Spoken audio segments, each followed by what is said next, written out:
Might be recording. Good morning. My name is Jose Luis Casas. I am the Regional Transportation Planning Agency's moderator here for California. Thank you for joining us for this August 2026 Local Assistance Day webinar. A couple of housekeeping tips before we get started. Please remember to keep your mics and webcams off during the webinar. That's going to help everyone focus on our presenters. Presenters will have their cams up when they're presenting.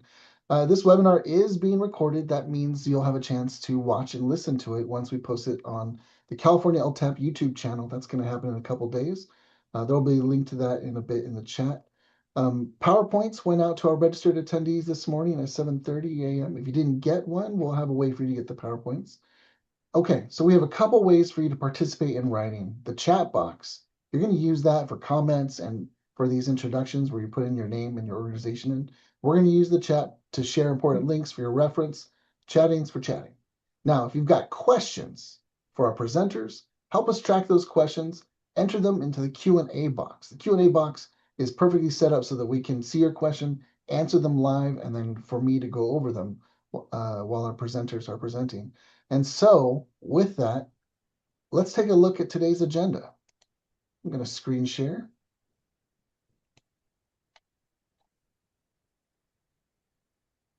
Make this a little bigger for everyone. Oh, I'm still in edit mode, excuse me. All right.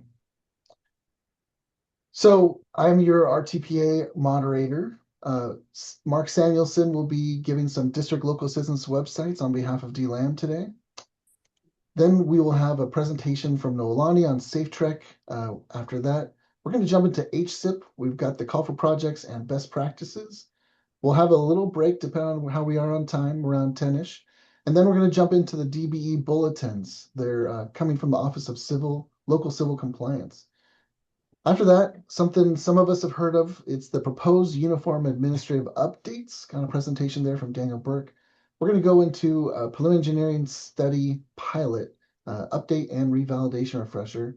After that, heading into 11 o'clock hour, we're going to go over the updated cooperative work agreement schedule, the CWA schedule. Then we're going to jump into money, competitive grant programs. I'm sure folks will want to tune in for that. Then CalTAP training updates. There's always opportunities for training. And then we'll close. If there's any follow-up items or last thoughts, cover them here. And we'll adjourn by noon. If there's any questions on presenters, I'm going to handle them while the presenters going. For shorter presentations, we might just take the questions at the very end. And with that, I'm going to stop sharing. I'm going to introduce Mark Samuelson. Mark is the Local Assistance Deputy Division Chief. Mark. Yeah, thank you, Jose Luis.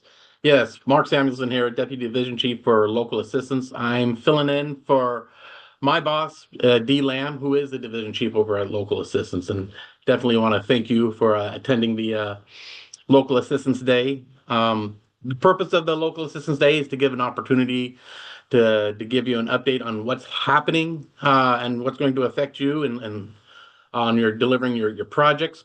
We're always interested on certain topics, so we do have a big agenda here that Jose Luis just went over.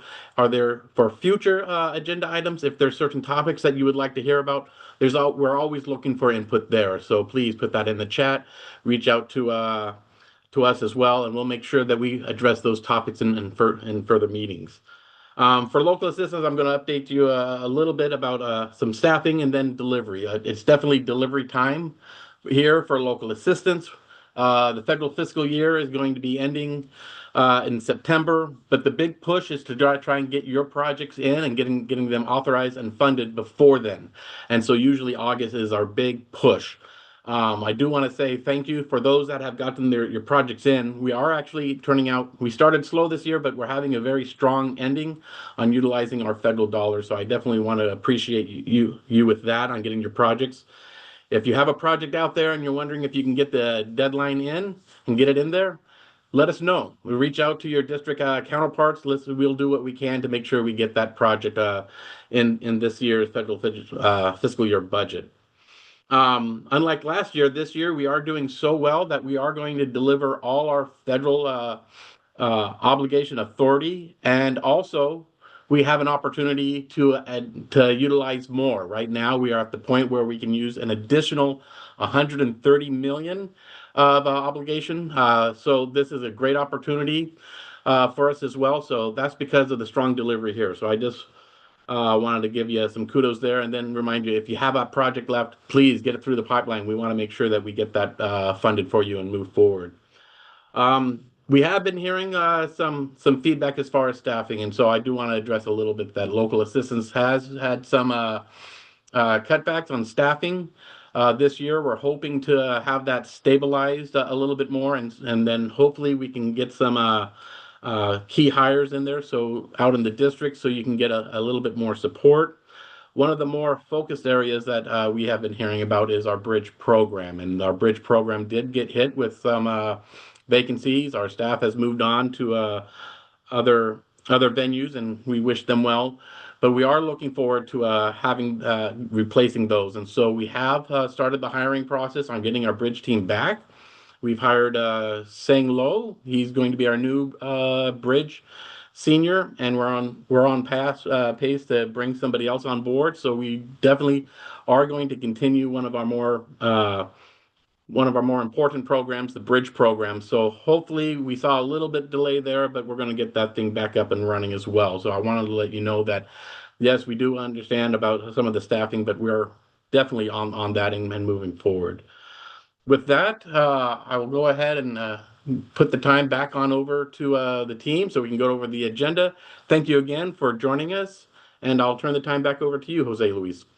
Thank you, Mark. And thank you for that update. Um, One thing I like to tell my agencies is, even if you think you're late for the local assistance deadline, an RFA will become an obligation someday. So might as well turn it in. It just might not obligate this fiscal year, might be at the beginning of the next year. And that usually means you're waiting until October or November to see that E76. Does that sound right, Mark? That is correct. Yes. If you're going to Yep, miss this year's deadline, submit it in anyways. Let's get you going. yep. And then who knows? It might obligate if you got it in the next day.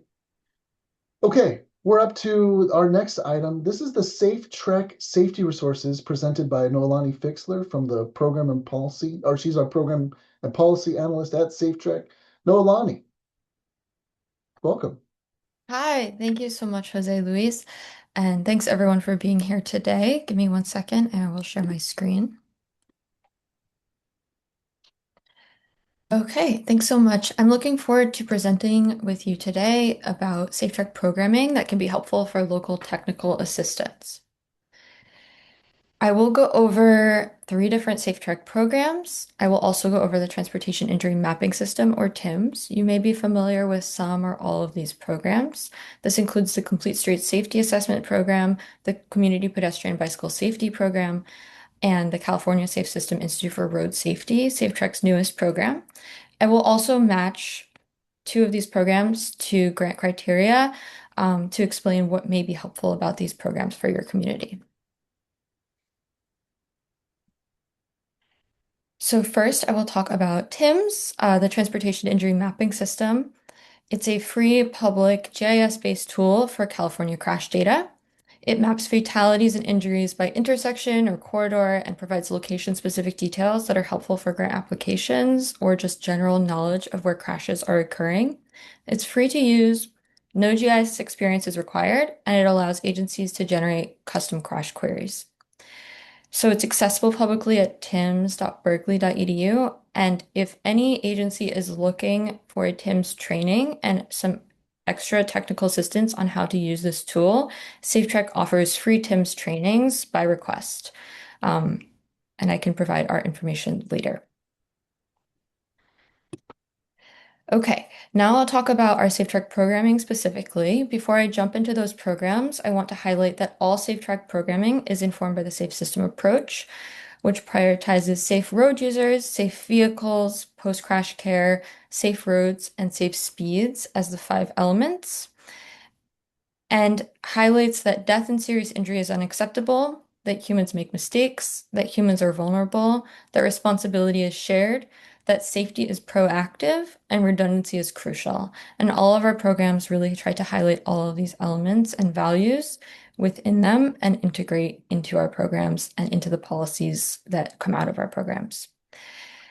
All of SafeTREC programming is free of cost, offered at no cost to program participants, as it's funded by the California Office of Traffic Safety, or OTS, through the National Highway Traffic Safety Administration.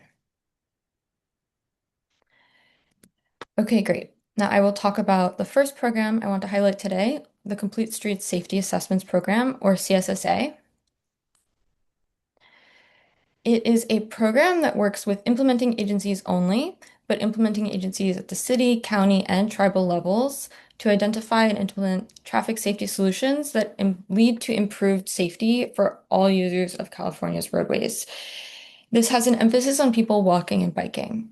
The program has been in existence since 1998 with various iterations, focusing on different communities. And in its current iteration, we're focusing on the communities I mentioned above, as well as speed management under new California state legislative flexibilities. And I'll talk a bit more about that. As part of the CSSA, the program includes a virtual kickoff meeting, a crash data analysis, a benchmarking interview, which is new this year. This is really aiming to understand how agencies are institutionalizing the safe system approach into programs and policies and really benchmarking and providing areas of improvement for communities to do so. It also can include an engineering and traffic survey analysis, which is part of the speed management component if selected for that track of the program. I'll touch on that a bit more. And finally, and most importantly, it includes the field assessment itself, in which a transportation engineer goes into the field with your staff to understand what areas of improvement can be implemented for the corridors that are selected for the CSSA. So for the typical CSSA, as I mentioned, there's the four elements of the kickoff meeting, crash data analysis, the benchmarking interview, and the field assessment. The final report for the CSSA will include a primer on the safe system approach, a summary of the data and benchmarking interview analysis, and a comprehensive set of the suggestions from the field assessment itself. As part of the CSSA plus the safe speed component, which we piloted for the first time last year, it includes all the components of the CSSA that I mentioned, plus an analysis of engineering and traffic surveys, or ENTS, from the selected corridors, as well as a technical assistance plan for the speed limit setting. Participants can leverage this TA plan as a template to apply the suggested strategies to other corridors as contextually appropriate. So corridors with similar characteristics, widths, speeds, business districts, things of that sort. So it can help communities really learn what they can do to manage speed on corridors with different characteristics. Last year, we worked with 4 communities on the Safe Speed pilot. This year, we made this a more concrete component of the CSSA, and we're looking into ways to continue to include this in the CSSA as speed management continues to be a major concern for many communities and an important way to improve safety. So now I'm going to talk about CSSA and possible grant funding applicability. For SS4A, the CSSA can serve as a framework to build, update, or finalize an SS4A compliant comprehensive safety action plan. The benchmarking interviews can also document institutional commitment to policies and programs to improve safety. It can also be applicable to ATP. The field assessments target specific corridors to support walking and biking potential, and the program activities can inform the development of an LRSP. For the city of Calabasas, I want to highlight some work that we did in fiscal year 24. The CSSA report was used to inform the citywide action plan for an SS4A grant proposal in which the city won $1.3 million in the 2024 cycle. This funding was used for some CSSA recommendations, including curb extensions and a hawk signal.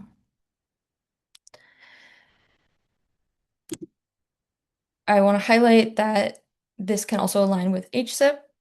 The field assessment recommendations align closely with infrastructure countermeasures. The program supports the development of an LRSP and strengthens cases for disadvantaged communities through the crash data analysis. It's also applicable to tribal transportation safety plans. The field assessments support or help establish a tribal transportation safety plan. And the benchmarking analysis supports systemic improvements, and the crash analysis informs high risk location identification on tribal lands. So that's all I have to share about CSSA. I want to take a step back for a minute and ask if there are any questions on this program. And if not, I'm happy to answer questions at the end about this program as well. But if there are questions, please drop them in the Q&A or chat. Thank you, Noelani. I'm not seeing any questions yet. Folks, if you do have questions about TIMS, CSSA, CP, wait, are we on CPBSB yet? No, I'll get to the next programs. I just wanted to pause to see if there are any questions for CSSA. Is there if I ask some friendly questions, Noelani? So TIMS, I've used TIMS. You go in there and you can see just how many people have been injured or come into accidents, like at an intersection roadway. As I was doing it, I think I did it wrong 3 times before I did it right. I heard you say that there's TIMS training for free by request, and that you'd share info on that later. Yes. Are you gonna drop a link? I think I see different links popping in. Yeah, for Tim's training, you're welcome to just reach out to us. I'll provide our contact information at the end, and one of our staff can set up a meeting with you. Okay. And then CSSA, these free assessments sound pretty neat. So you do an assessment, and then can you explain a little more how that ties into being able to be a better candidate for HSIP? Yeah, essentially, the report will include all the elements I mentioned and the set of suggestions from the field assessment, and so it can help um, evaluators for grants understand what the city is doing to prioritize specific improvements and what preliminary work has been done.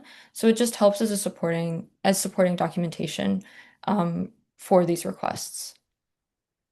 Now, I'm just gonna throw it out. Is there someone here who works on HSIP that can speak to how these CSSA kind of components have how they show up in applications, like, or is there? I guess what I can say is there someone who can say, yeah, when we see an HSIP application that shows a CSSA, we take a closer look at it because it looks like they've really done their homework.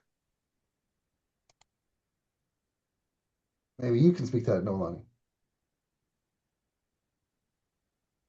Yeah, I mean, I am not an expert on grant criteria, and I want to highlight that the grants that I'm mentioning are non-exhaustive. There are other sources, and I'll mention some more that are applicable to other SafeTREC programming.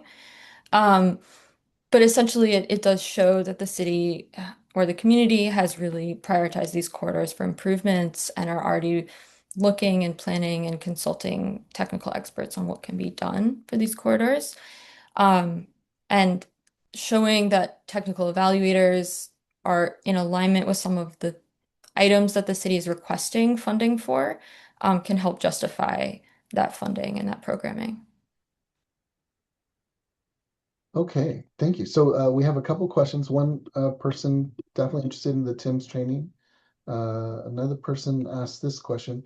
They have a state highway that splits a reservation or the reservation, and that's where they're running into an issue. That's questions from Shane Helms. We're working on an answer. Not seeing one yet. Yeah, for the TIMS training, I will drop our email at the end of the presentation, and you're welcome to reach out, and we'd be happy to assist you with that.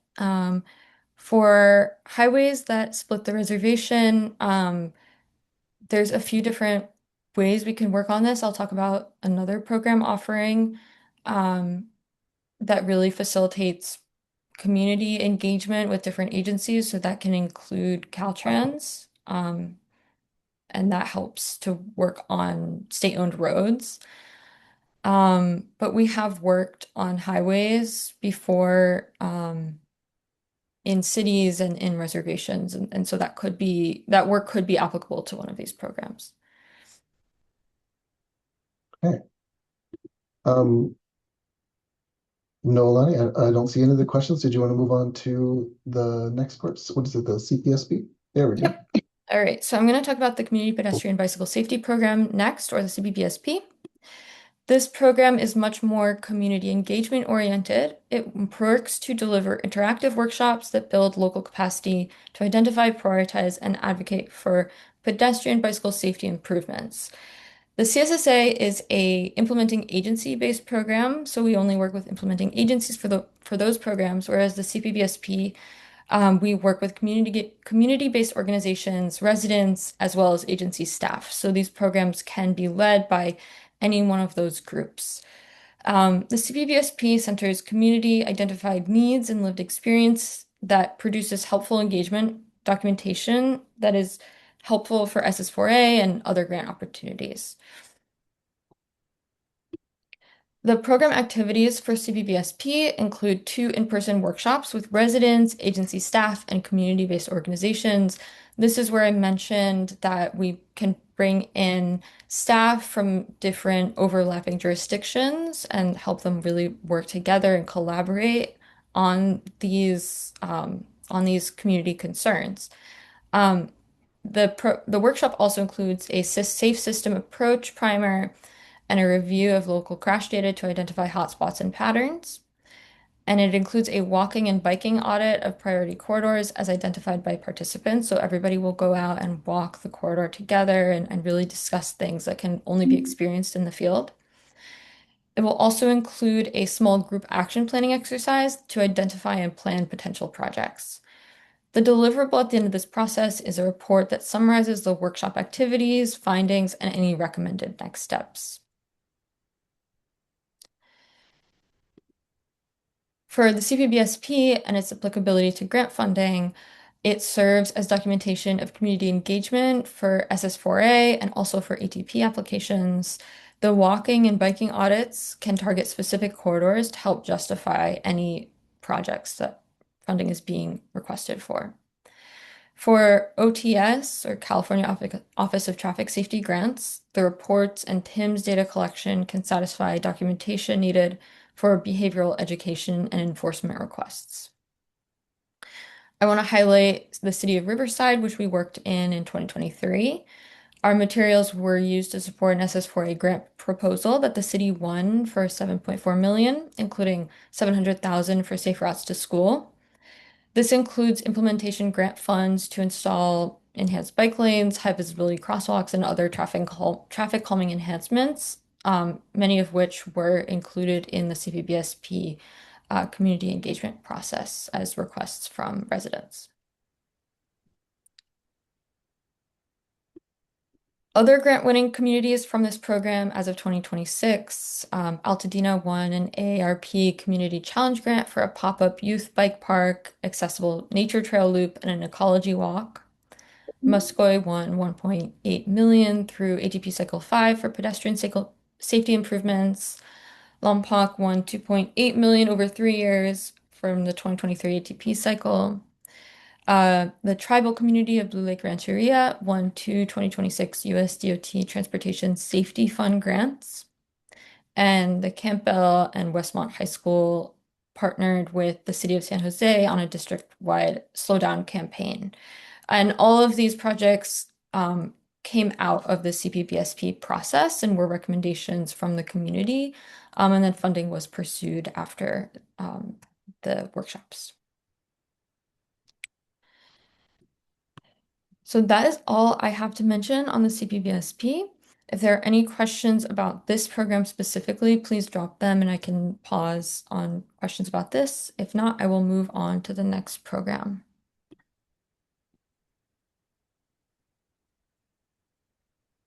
Nolani, I'm not seeing any questions. Okay. All right, then I will move on to SafeTREC's newest program, which I will give a brief outline of. This is the California Safe System Institute for Road Safety. I'm highlighting this one last because it is not necessarily aligned with grant applications. It is more a technical assistance program for agency staff to implement and integrate the safe system approach into city policies and programs and really institutionalize road safety. So this program launched this year. This is its inaugural year. It's offered in partnership with the Vision Zero Network and Fair and Peers, and is a safe system approach training and technical support program that provides participants with an understanding of the safe system framework, collaborative opportunities within the cohort, and an opportunity to create tangible next steps for institutionalizing the safe system approach in the organizations participating in the training. And as I mentioned, this program is designed for professionals in planning, engineering, public works, law enforcement, and public health. So any staff where the safe system framework is incredibly important for that work and is applicable to road safety. So here's an image from the inaugural cohort this June. Some of the folks in this photo or who participated in this training may be here today. But the commitments for this program, I just wanted to highlight, include virtual pre and post workshop sessions, up to 2 hours of reading prior to the sessions to ensure the in-person time is focused on strategy.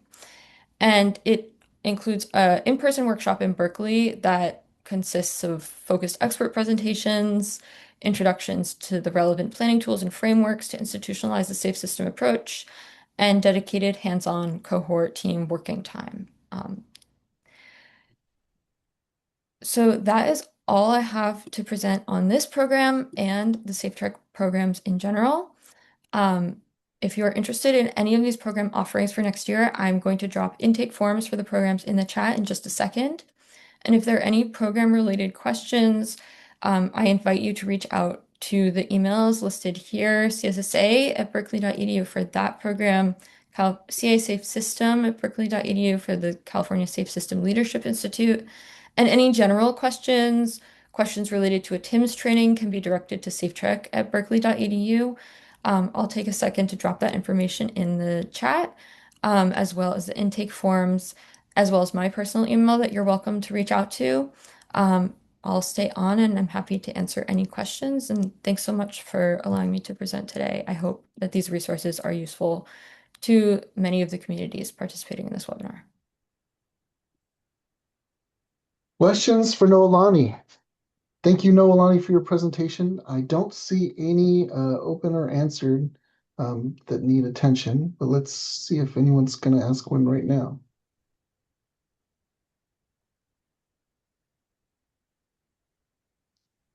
Okay, thank you, Noelani. Appreciate your presentation. Good information for us. There's definitely some folks interested in training, and I see some links going up here now. Going to our next presentation. Now, Noelani shared that you can sign up for one of those kind of, I guess, assessments, and that can help you with your HSIP applications. We have HSIP Cycle 13, Call for Projects, and Best Practices for Applications up on the agenda right now. First up is Richard Kay. Richard. Yes, good morning.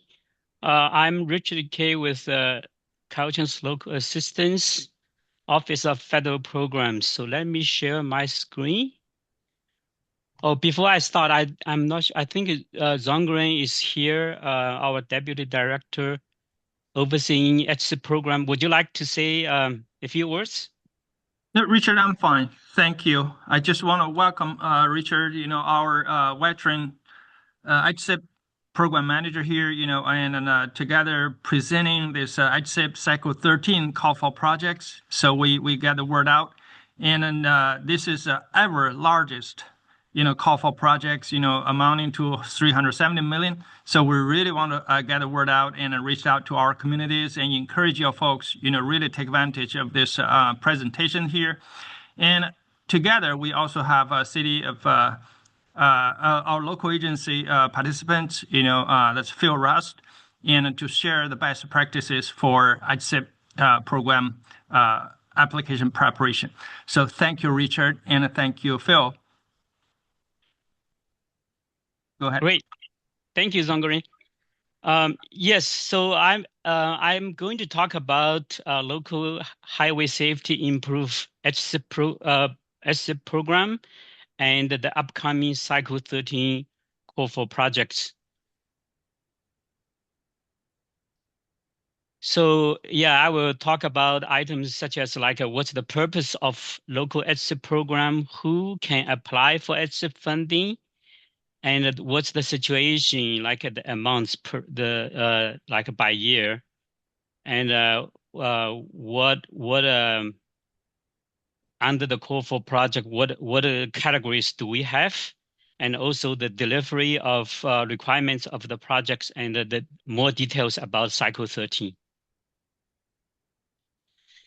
So the purpose of the HSIP program, it is to achieve a significant reduction in fatalities and serious injuries on all public roads, including non-state-owned public roads and roads on tribal land. So that is why we, in California, we have actually like two components of the program. One is for state highway system, and the other, which is this one, for local roads and tribal land roads as well. So for local HSIP, any local agency who owns, operates, and maintains public roads can apply. So definitely our main clients are cities and counties, and also federally recognized tribes. RTPAs and MPOs, they do not own or operate public roads directly, but if they have an agreement with jurisdictions, they can apply and implement safety improvements as well. So here's the funding situation. Once federal HSIP funding comes to California, we have 50-50 split between state highway system and the local HSIP. So for local HSIP, we have about $120 million per year. We also take advantage of SB 137 to do the funding exchange. So for smaller HSIP projects, we are trying to use state funds as much as possible. And we understand because, state funds do not have NEPA requirement. A lot of local agencies actually like to use state funds. So here is a chart showing from the beginning of this program, we have had 12 call for projects so far. For the most recent cycles, we make it more like a regular. We have a call for projects every 2 years. So our last cycle 12, we have selected over 200 projects, awarded about a little bit less than $300 million. And our Cycle 13, which is active right now, this is the biggest call for project so far. And we have $370 million, which I will talk about more later. So this is a summary of our most recent 5 calls for projects. We have awarded $1.2 billion altogether to nearly 1,300 projects. So as you can see, the benefit cost ratio cutoff, which is the minimum benefit cost ratio in order to fund the project. So it varies a lot, but the general trend is it's going up. So in cycle 8, the cutoff was 3.5, and then the highest was cycle 11, 18. So as you can see, the benefit cost ratio number is very critical.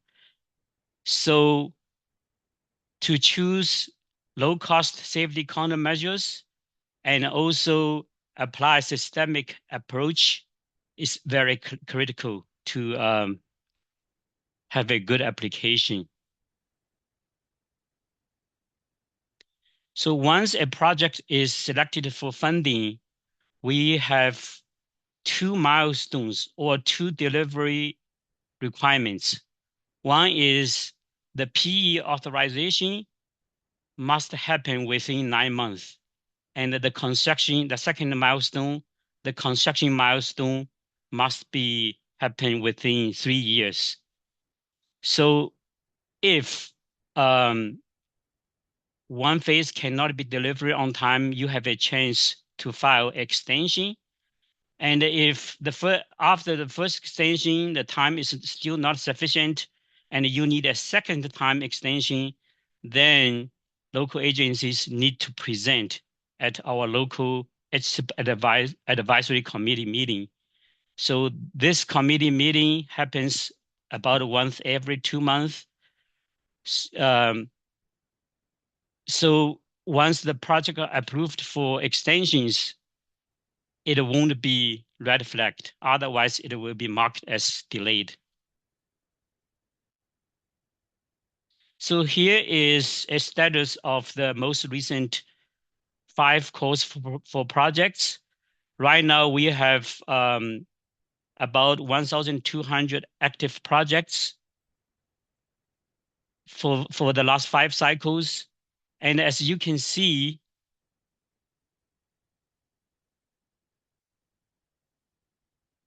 sorry, let me go back.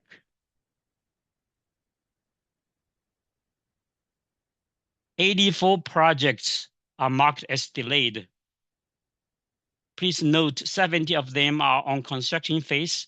So please come in for either authorization as soon as possible, or if you need extension, please contact the DLA office to do that. Otherwise, your agency might not be eligible for cycle 13 call for projects application. So before I talk about the specifics about cycle 13, any questions so far about the program generally? Yeah, hi, Richard. We have one question online, and I have a question for you. Our question online, it comes from Kyle Wong. Do you happen to have the median benefit cost ratio cycle as well? Medium, I don't have that number handy. I can look it up. But what I can see, the average BCR for selected projects is a lot higher than the minimum, threshold.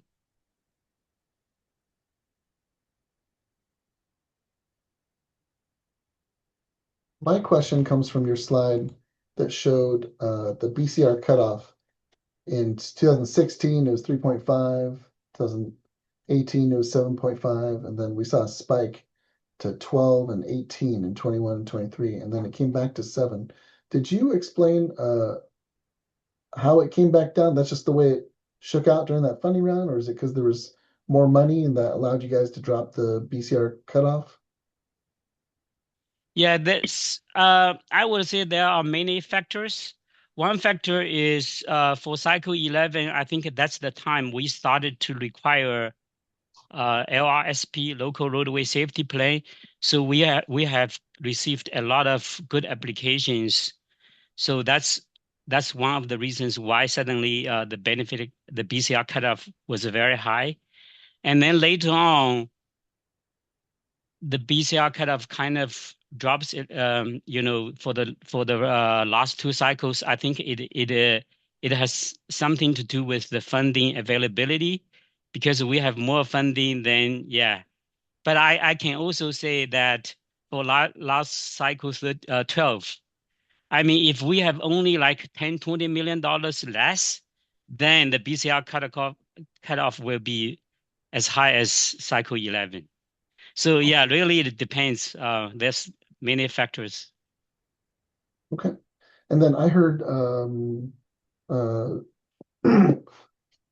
I heard you guys say that there's more money in this cycle than before. Did you mention how much money is in this cycle?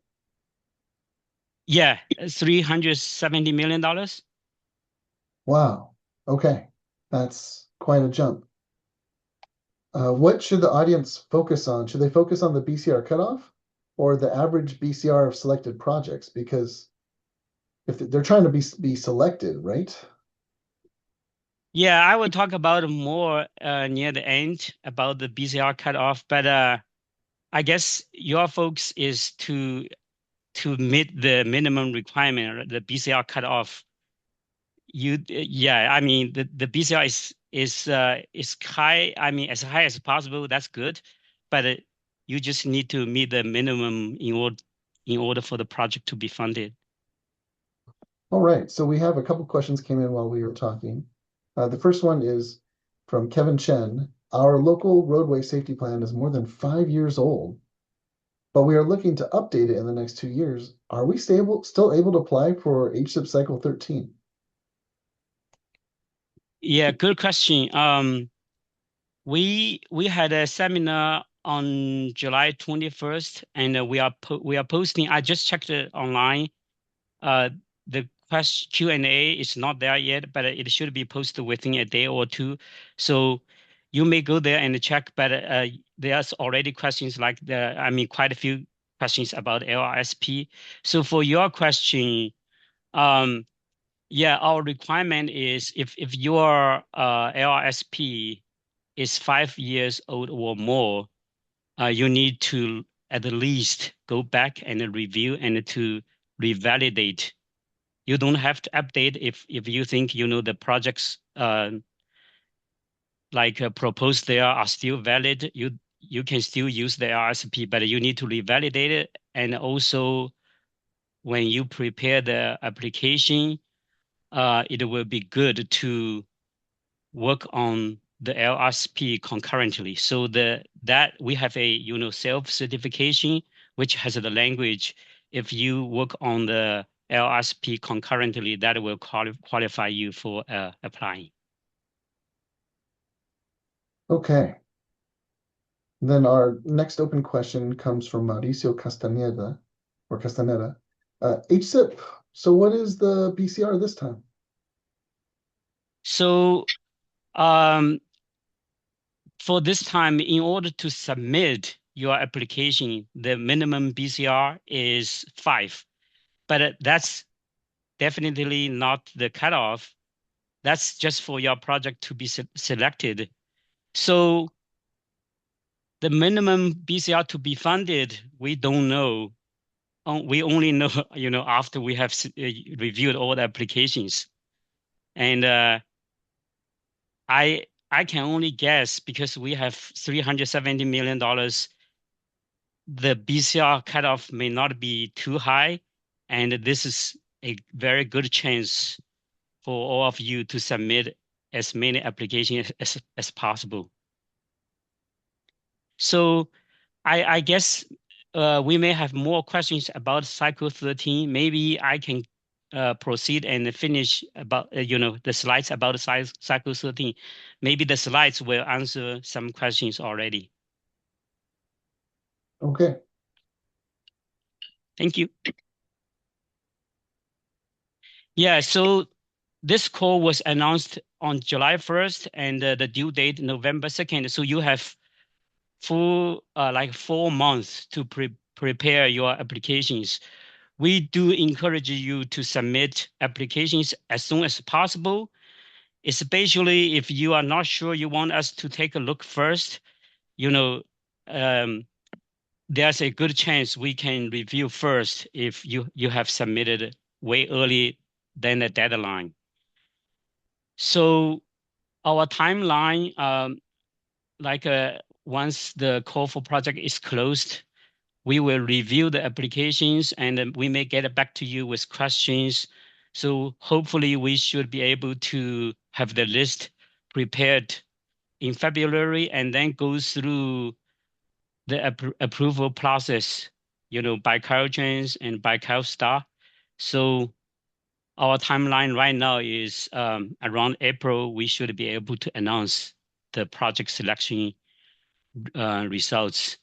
And there's a link here for you to look at the requirements of the call. And also, we just posted the webinar recording, the webinar slides, and also the Q&A. Because we have a lot of questions unanswered. We did not have enough time, but we have compiled all the answers in the Q&A. So yeah, like I have mentioned earlier, this time we have $370 million. And just like cycle 13 and maybe from cycle 10 already, we are expecting to use state funds to fund smaller projects. Federal funding will still be used because number one, we can only exchange that much, like $100 million for all the programs, not just HSIP per year. And also we have two special rules, high-risk rural roads and the VRU, vulnerable road user special rules. So for projects qualified for HRRR and VRU, if the projects are large, there's more chance it has to be federally funded.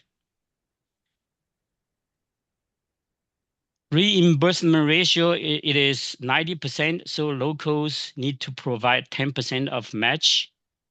And we have two big categories, application categories, benefit cost ratio and funding set-asides. So again, all cities, counties, tribes can apply for the funding, and RTPS and the MPOs can apply on behalf of the agencies as well if there is an agreement. There's some additional requirements. So number one is that a local roadway safety plan has to be in place. The reason is we really want local agencies to have a overall review of the whole roadway network, not just like go a random location and apply for the funding. So if the LRSP is more than 5 years, please update or review and validate, and at least work on the LRSP when you prepare your applications, like concurrently. So if the second condition, if the local agencies have projects currently under the delay list, you won't be able to apply for new funding because we would like you to focus on the existing projects first and then get a project going. So if you can submit your authorization requests by the end of November, then you will be fine, or you need to go to file extension. So and then the third condition, if you have a project, even that project has got extensions already, but the project has not been in construction phase after 5 years of the project selection, then please focus on the projects, the old projects, and the complete old projects first.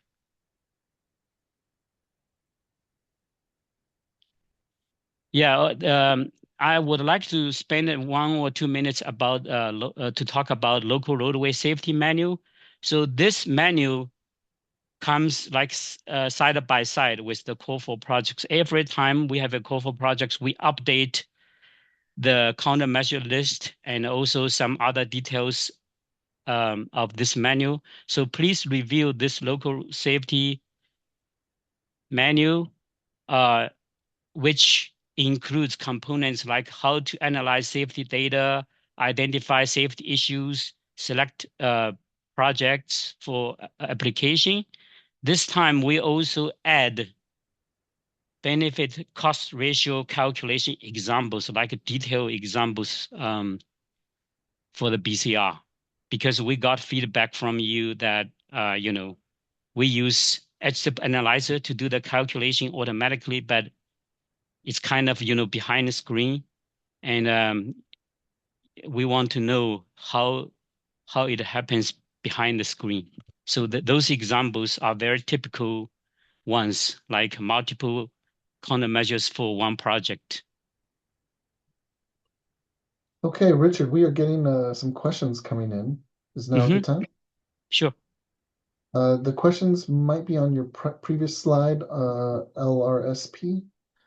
The first two questions, well, I guess these might all be on LRSP. First question comes from Steve Jackson. Richard, can you speak to a Vision Zero safety action plan being used in place of an LRSP? Yes, that is considered as like a equivalent to the LRSP. All right. That is an equivalent document. Our next question is comes from Francis Baldonado. Does the LRSP requirement stand for the set-aside applications as well? Yes, that's a overall requirement to file a application. Sorry, that is a what? That's just a general requirement. Okay. And then the next and final question so far is comes from Derek Easton Towers. I want to confirm that our SSAR is still valid to use in place of an LSRP. Yeah, that systemic safety analysis report is considered also equivalent to LRSP. That was funded before by our program. Yes. Okay, and then folks, if you got a question, drop it into the Q&A. It's easier for me to review them. I did see one pop into the comment. Is an agency eligible to, you know what, I'm going to copy and paste it down here to, well, how do I do this? You know what, Rahula, if you could please copy and paste that so we can capture it at the end. In the meantime, I'm going to read it right now for Richard. So is an agency eligible to apply for HSIP Cycle 13 if they got the HSIP Cycle 12 and the project is in the PE phase? We might need a little more background on this, Rahula. Oh, that's not a problem at all. You know, Cycle 13, as long as the projects are not marked as delayed. I know many, actually most Cycle 12 projects are not in construction phase yet. Most of them are in PE phase. Now, I'm going to ask a question. So does that mean someone in a prior cycle only applied for PE? They didn't apply for all the other phases? Is that what is that the? Not exactly. So HSIP projects must be for construction, but PE funding is also eligible. So what they're talking about is the project is in PE phase right now.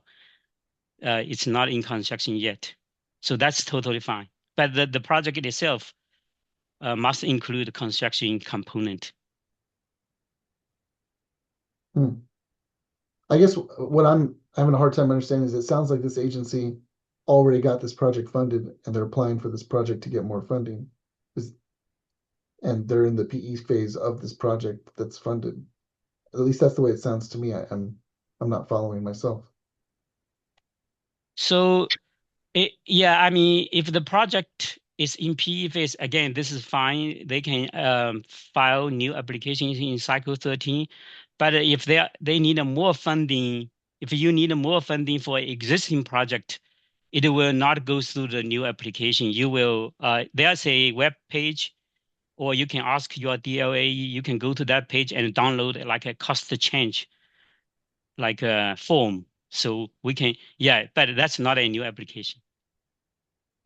Okay, so what I'm hearing is if there's a Cycle 12 project that needs more money, the way to get more money is to go through this website or contact their DLAE to request more funding. And if they and your project is in PE, you can apply.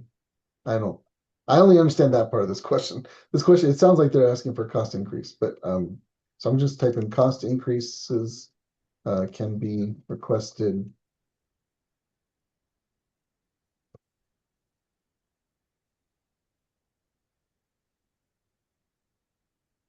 Yeah, correct. Cost increase can be requested through our current process. All right, we got two more questions on this topic. This one comes from Kyle Kramer. Says our LRSP uses data from 2018 through 2022. Is this data window acceptable to use for the benefit cost ratio? So there are two different things. For the LRSP, because it was prepared before, so yeah, that data is fine. But for you to apply for new funding for like a new application, the crash data must be from the most recent 3 to 5 years, as long as the data are available. So use the latest data for your application. Your LSRP, as far as it's concerned, is fine. Right. All right. Next question comes from an anonymous attendee. Are there any special considerations or requirements for tribes? There's no additional requirement as long as the tribes have their LRCP as well. Okay. And then our final, or not final, the next question, they keep coming in, Richard. Next question is, do we need a resolution in the application package?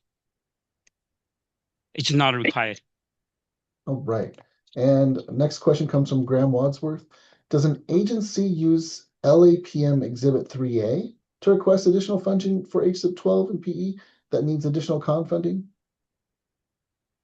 3A is for funding authorization, but that is like for implementation office. But for funding increase, it is a separate form on the HSIP website. Yeah. Happen to know what that form is called? It's just called HSIP cost and scope change form. I can drop the link at the chat later. Okay. Okay.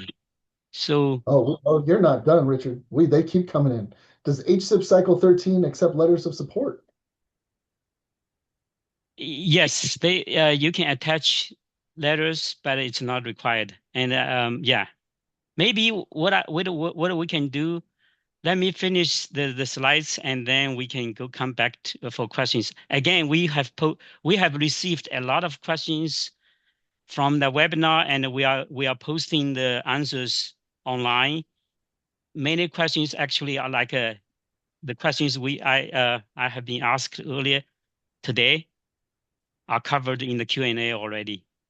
Great. Daniel Burke, would you mind grabbing that FAQ or whatever link that Richard just mentioned and drop it in the chat? And keep going, Richard. This is a popular presentation. Thank you.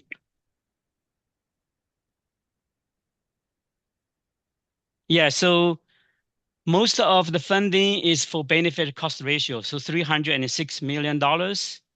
And the minimum BCR for you to submit is 5. Again, that is not the cutoff. The cutoff, could be higher or a little bit or a lot higher than 5. We don't know yet.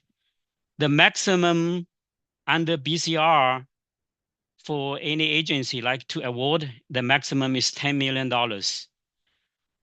You can submit as many applications as you would like, but we can only award $10 million per agency. Funding set aside, that's not within the $10 million, that's in addition. So each agency may submit one application per set aside if you choose to. The reason we have set aside is because we realize that some agencies may not have crash data, and set asides are normally low cost improvements. So no calculation, no BCR is required.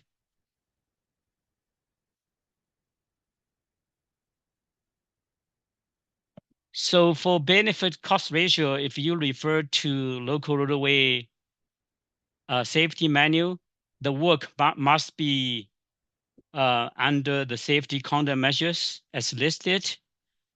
Projects without right-of-way requirements are preferred, And it has less environmental impacts. Again, the benefit cost ratio applications are selected based on the number BCR from highest to lowest. And it is 5, minimum 5 to submit. So in the manual, we have altogether 86 safety countermeasures. If we group them by location types, 22 for signalized intersections, 25 non-signalized intersections, and 39 for roadway segments. If we look at the crash types, the majority 63, that's for all different crash types. Head and bike, only 18 of them. And 3 countermeasures will reduce nighttime crashes only. 1 countermeasure for emergency vehicles and 1 countermeasure like for animals involved safety countermeasure. So this is just a screenshot of the table, like for signalized intersections. So as you will see, it has countermeasure name, what kind of crash type, what is the crash reduction factor, and what is the expected life. So the systemic approach opportunity, that's for your reference. That's like how likely it can be used to apply, like not just for few locations, but for your citywide or countywide.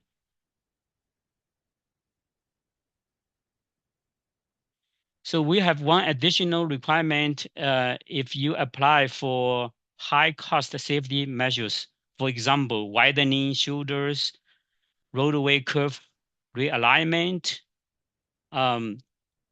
you need to show us that lower cost safety countermeasures have already been tried but not working. So there's an exception if you have applied like very low cost systemic approach, and that's like applied for many intersections. And this time you want to have high cost safety countermeasures, then that's considered like you have already tried low cost, but I guess this has to be answered in one of the narrative questions in the application. So for set-asides, we have 5 set-asides: guardrail upgrades, pedestrian crossing enhancements, bike safety, lane departure prevention, and CHIPs. So if we have received a lot of set-asides applications, because there's no BCR, so we will look at a few criteria. One, if the agency has no funding awarded at all in cycle 11 and 12, that will be our first priority.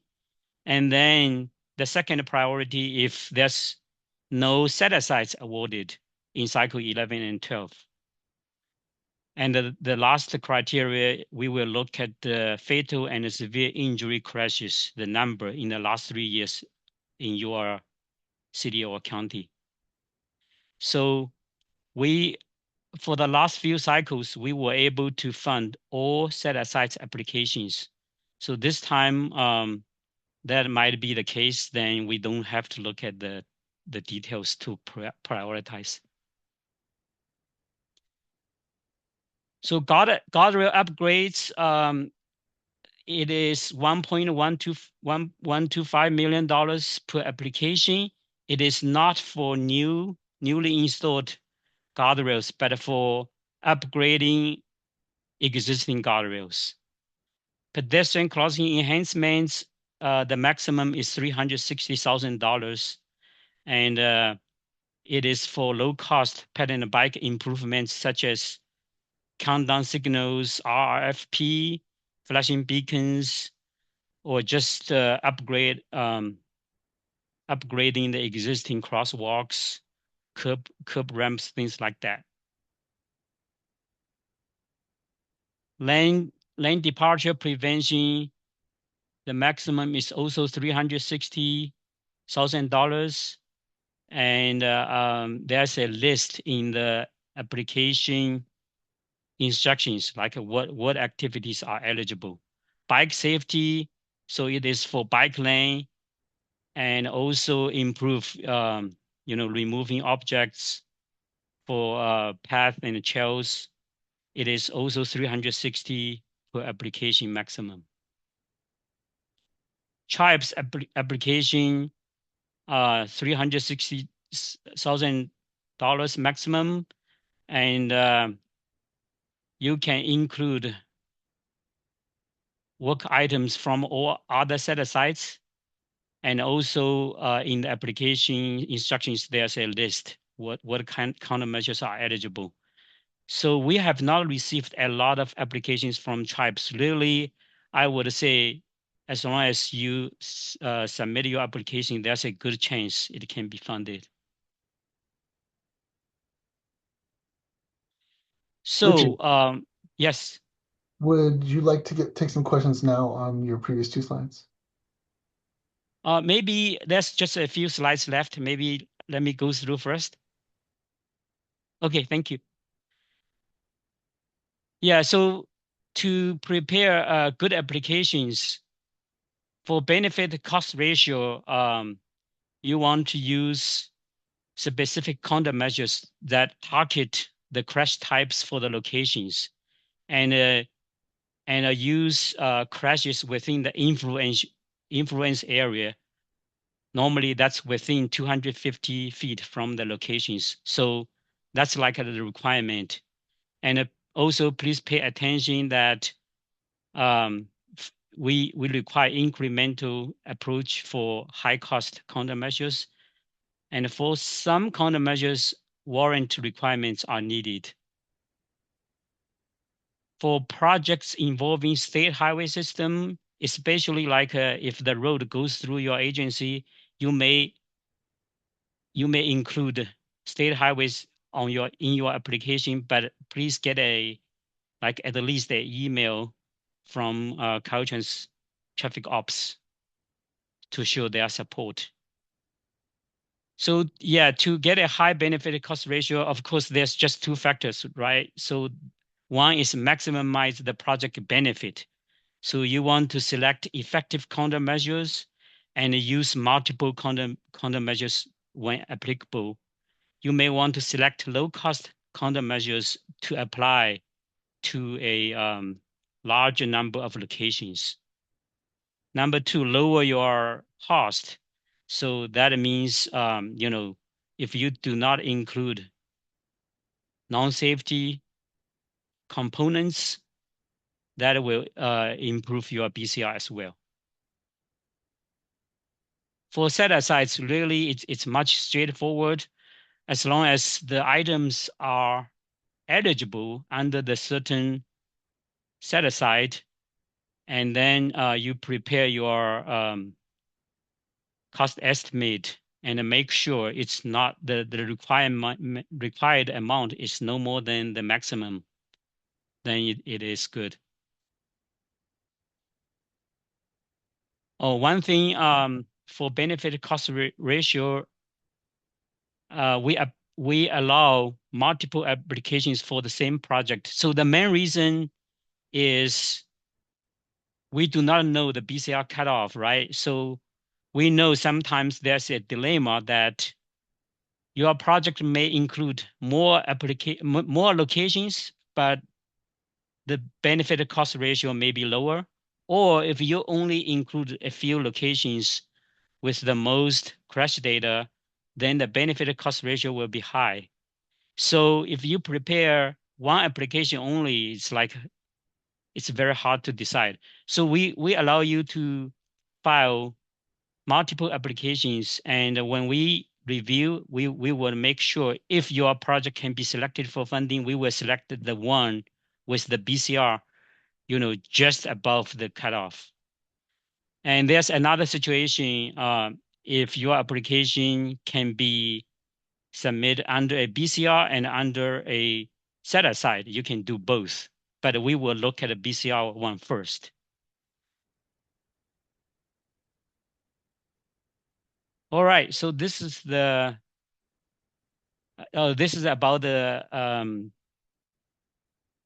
like a submit application submitted process. It is submitted through Smartsheet, and you need at least Adobe Reader to complete the HSIP analyzer and the application form.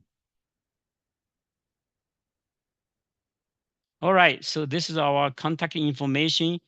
And if you have specific questions, our DLA offices in different districts are ready to help you, and you may also contact us. All right, thank you, Richard. We have a few questions. One was already answered, and it was whether an agency needs a city council resolution to apply, and resolutions are not required. This question comes from an anonymous attendee. When this was going into, I think, funding set-asides, so refreshing or reinstalling green MMA, is that considered a bike safety improvement for the funding set-aside? Can you say it again? Installing new bike I don't. lanes? It's MMA? I don't know what does MMA stand for? Maybe. Green. Sounds like green lanes for. Oh, green lane. Okay. So Yeah, is refreshing or reinstalling green lanes, is that considered a bike safety improvement for the funding set aside? Yes, upgrading your existing bike lanes are eligible. So for example, a lot of applications are upgrading from, bike lanes to like buffered bike lanes. And then for me and for folks who are not sure what MMA means, that is the green paint methyl methacryl. I now I know why people say MMA. Methyl methacryl. Yep, that MMA. So the next one is for set aside funding. Given the 360,000 maximum per application, do you think the funding would be state funding through that state funding swap? Because 360K, that's pretty low for federal funding. Yeah, that is correct. That is our plan. For $360,000 maximum set asides, we will use state funds. Only one set aside, which is guardrail upgrade, it is over $1 million. So if that project happens to be, for example, high risk rural roads HRRR eligible, we may not be able to use federal funds. I mean, state funds. We have to use the special rule funding because we need to find projects to use that specific, pocket of money. Okay. Our next question comes from Aaron Slichter. For high cost safety measures, can applicants demonstrate the lower cost measures would not be effective through modeling or through other methodology? Is there a time frame in which the lower cost safety measure has to be tried? For example, would a low cost measure installed 10 years ago be able to demonstrate that a low cost measure has been tried and didn't work? I guess what they're trying to get to is how do they make the case that the low cost measure is not going to work? They're going to need to do a high cost measure. Normally, it is 5 years. So if we can look at the 5 years data and see, the problem is still there, then high cost can be applied. But it's always case by case because this is kind of a little bit complicated. If you include your report in the application and explanation included, we can review case by case. Thank you. Next one goes back to one of your earlier slides. Are tribes eligible themselves to apply, or do they need to partner with another agency? Tribes are eligible to apply. When the projects are implemented, I know there's different different ways to do it. It's really up to you what to do. I know for the existing tribal projects, most of them we transfer funds to BIA. Or Yeah. if you have, the county like near you can help you, we can treat the project like a county project. Now, And follow-up question to that. yeah, What if they don't have a master agreement with Caltrans? you mean for tribes or for other agencies? The tribe. What if the tribe themselves does not have a master agreement with Caltrans? Yeah, so we can transfer the funding to BIA, or if we can find a lead agency who is willing to help, then we do not need the master agreement. All right. Next question is, so those stationary speed feedback signs, can those apply for funding set-asides? Yes, that is a good fit under departure prevention set aside. All right, we got a comment. It says the application submittal link looks like it's a link to download the Adobe Reader, not a link to the application submittal. Krista Harrington, could you double check that? Going to the next question is from Palanjit Dylan. When submitting multiple applications, is it better to put high BCR in state HSIP and lower BCR in set aside since there is no BCR requirement? Yeah, I mean, if you have calculated the BCRs, and if one BCR is really low, I mean, most likely it will not be selected under BCR. So you may try set aside.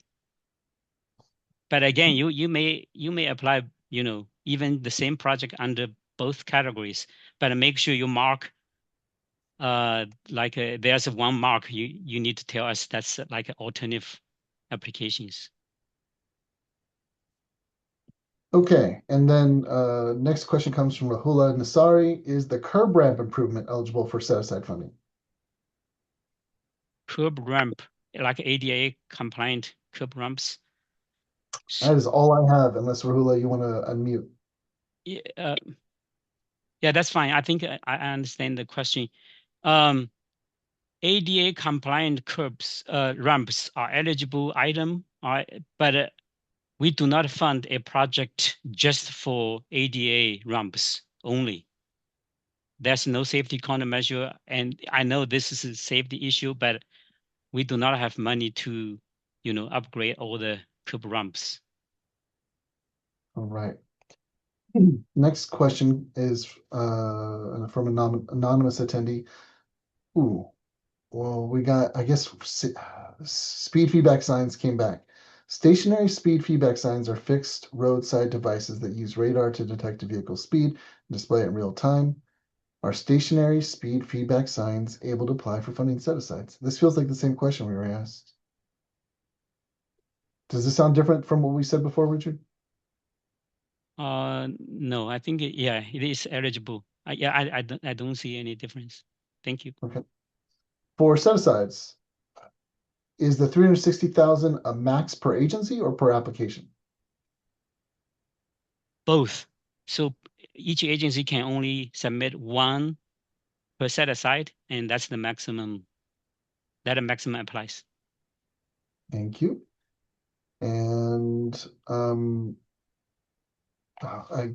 coming back to the curb ramps. Can the curb ramps be added to a sidewalk project? Yes.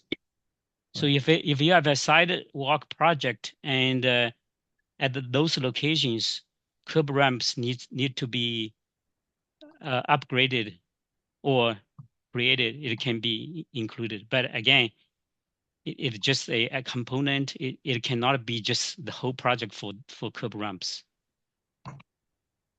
All right. Now, I think we need to go to our next speaker. Thank you, Richard, for this whoops, someone just snuck in with another question.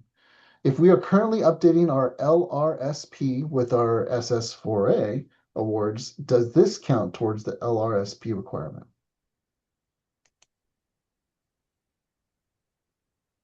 Yes. So I consider that when you prepare for the applications, you are also, prepare data for S4A plan. So like concurrently, you're working on both.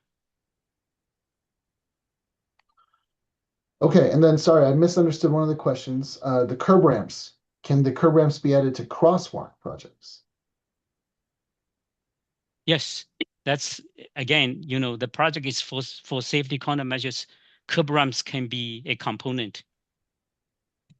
All right. With that, we're going to go to our next speaker. Thank you, Richard. I saw a lot of applause from folks in the audience still coming in and some hearts. Look at that. We're going to have you come back next for the next HSIP. Okay, so our next speaker is also on the HSIP. This is for best practices. Phil Rest from the City of San Diego is going to give his presentation. Phil Rest. Well, hi, everyone. Just want to take this moment to remind everyone to get prepared for a super El Nino event. I love this slide. This is freaking me out. So, yeah, just wanted to share an example. I guess I'll be the example of what not to do. Several years ago, we applied for Cycle 11. We wanted to do a roundabout at this always stop intersection, and it's a prefab permanent installation, but the cost was a little too high. And so even though it's a quick build type prefabricated one, we came up above that B over C cutoff, and it cost us 2 years waiting for the next round to apply again.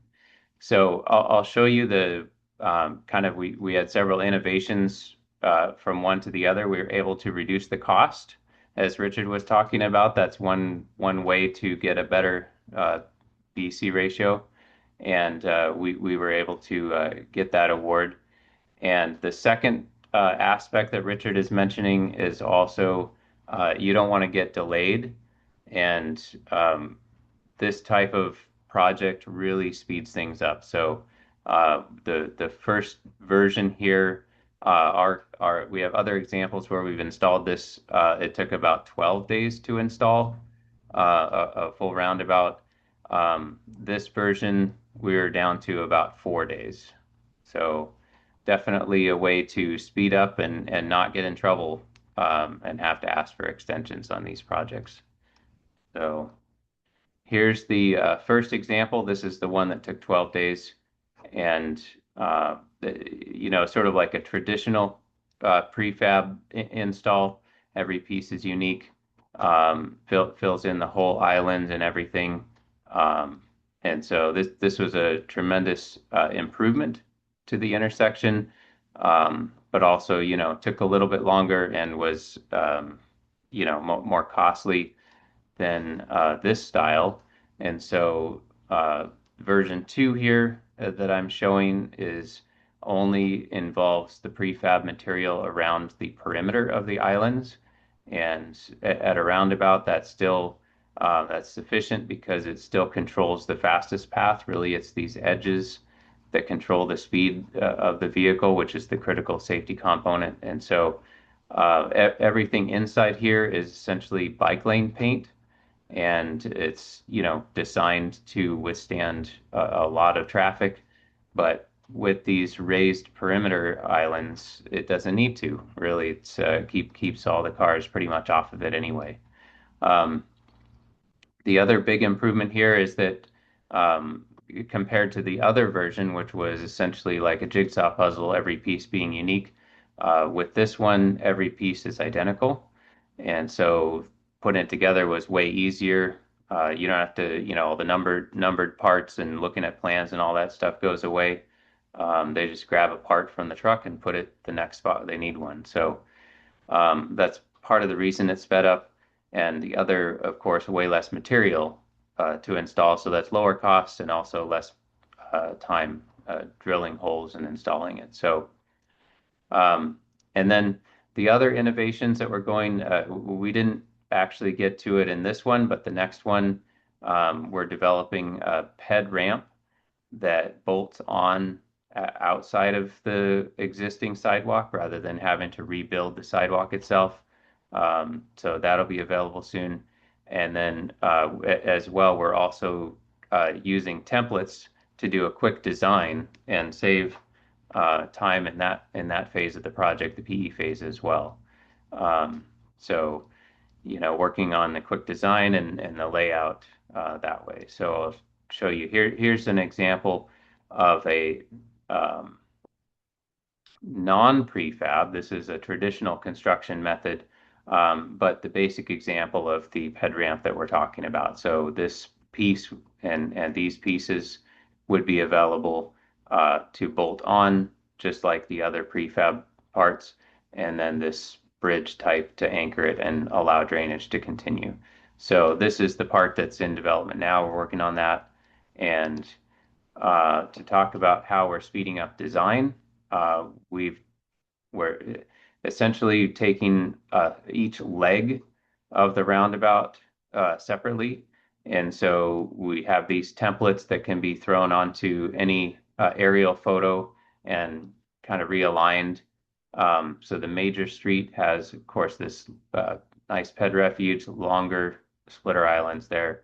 And then the side streets can have much shorter. Sometimes they don't need a ped refuge and a much smaller space. And you can select kind of a mix and match here, depending on whether you have bike lanes on the major street only, and then those will cross through here, or if you have bike lanes on the side street as well, and you need a refuge. So there's some different options to choose from, but this really gets you to the 80% solution, right? You can just kind of put them on the legs where they fit. And for most part, as long as you got roughly a 90-degree type intersection, it's going to work well. And then, quickly run your auto turns through there, do a fastest path check. So that's kind of a new method we're pioneering here. And that should save us quite a bit of time in the design phase. All right, so here's the part where I try to teach something. This is my Safe Systems base course. So why roundabouts, right? A roundabout is the most effective countermeasure you could do at an intersection.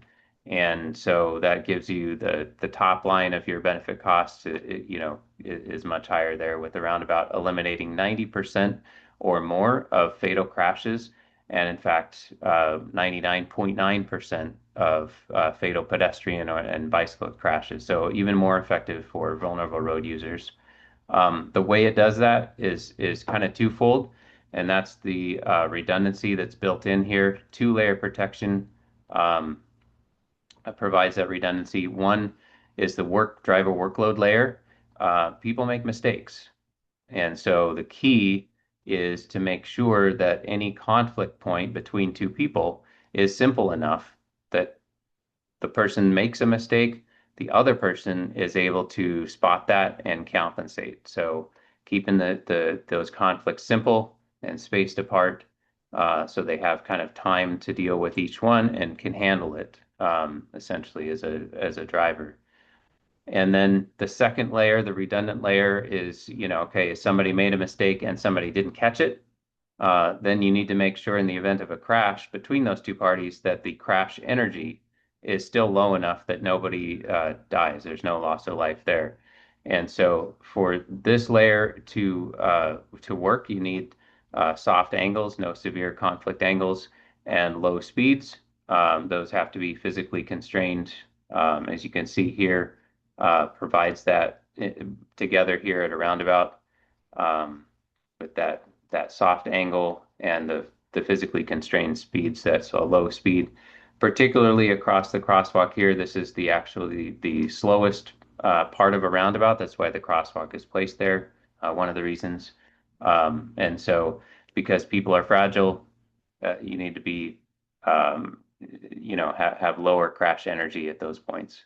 So, and then to add to this, so we just talked about this part, kind of reasoning up from first principles why that might be the case. But then I also mentioned this, proof is in the pudding. Here's the results, right? It actually has the theory in practice works. So that's what we get. And so for San Diego, just as an example, where are we putting these? We're applying it systemically, primarily because as we looked at where our fatal crashes were happening, it turned out we were very bad at predicting where the next one would happen. We couldn't look in the past and say where they would be happening in the future. We had over 300 of them, only five at the same spot, again, in like a 10-year period. So systemic analysis is the way to get there.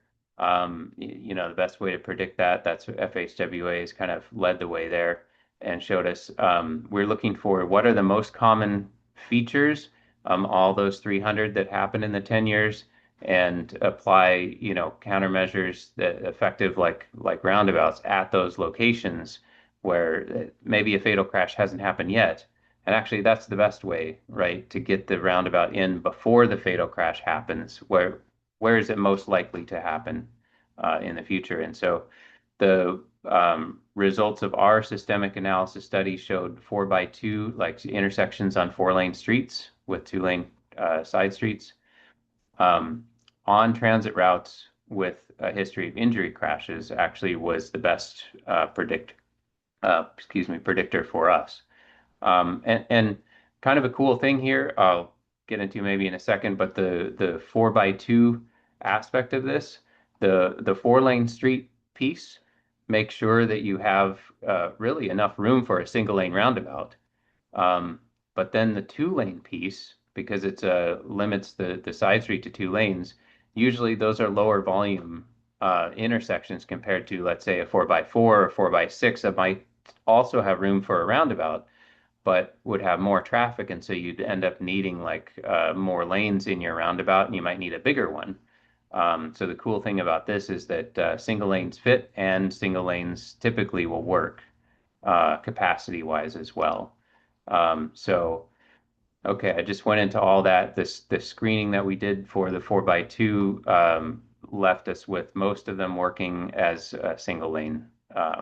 And another key thing, because we're doing a lot of them, we can kind of pick and choose which ones essentially. And so we're screening for, what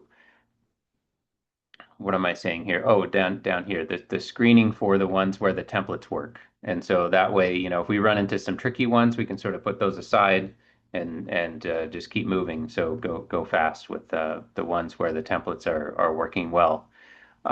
Coming back here to capacity, we are using today's traffic.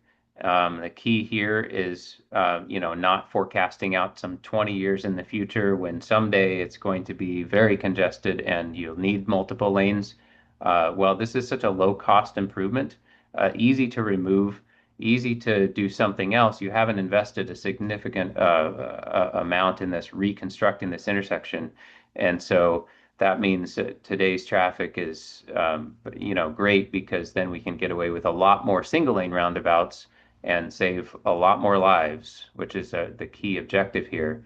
And then as congestion increases over time and things get backed up, we can deal with those issues one by one as they come, rather than, kind of basically saying, oh, it's too expensive, and giving up, not even doing it. So, and then the last thing I'll say about this, having so many systemic roundabouts kind of in the pipeline also allows us to go to the public with a handful of them, sort of a group of them. Our mission is going to be intact, whether they don't like some of them. We can say, here's all the ones we'd like to do. And if there are any ones that are controversial, we can just put those aside, confident that after we do the others, they're going to come back begging us to do those ones next. So we don't have to go with just one, here's our perfect one and you have to love it. It's like, no, just pick the ones, that you like and don't like. We get a lot better feedback when it's a real honest discussion back and forth, that we don't appear to be, already have all the answers in place.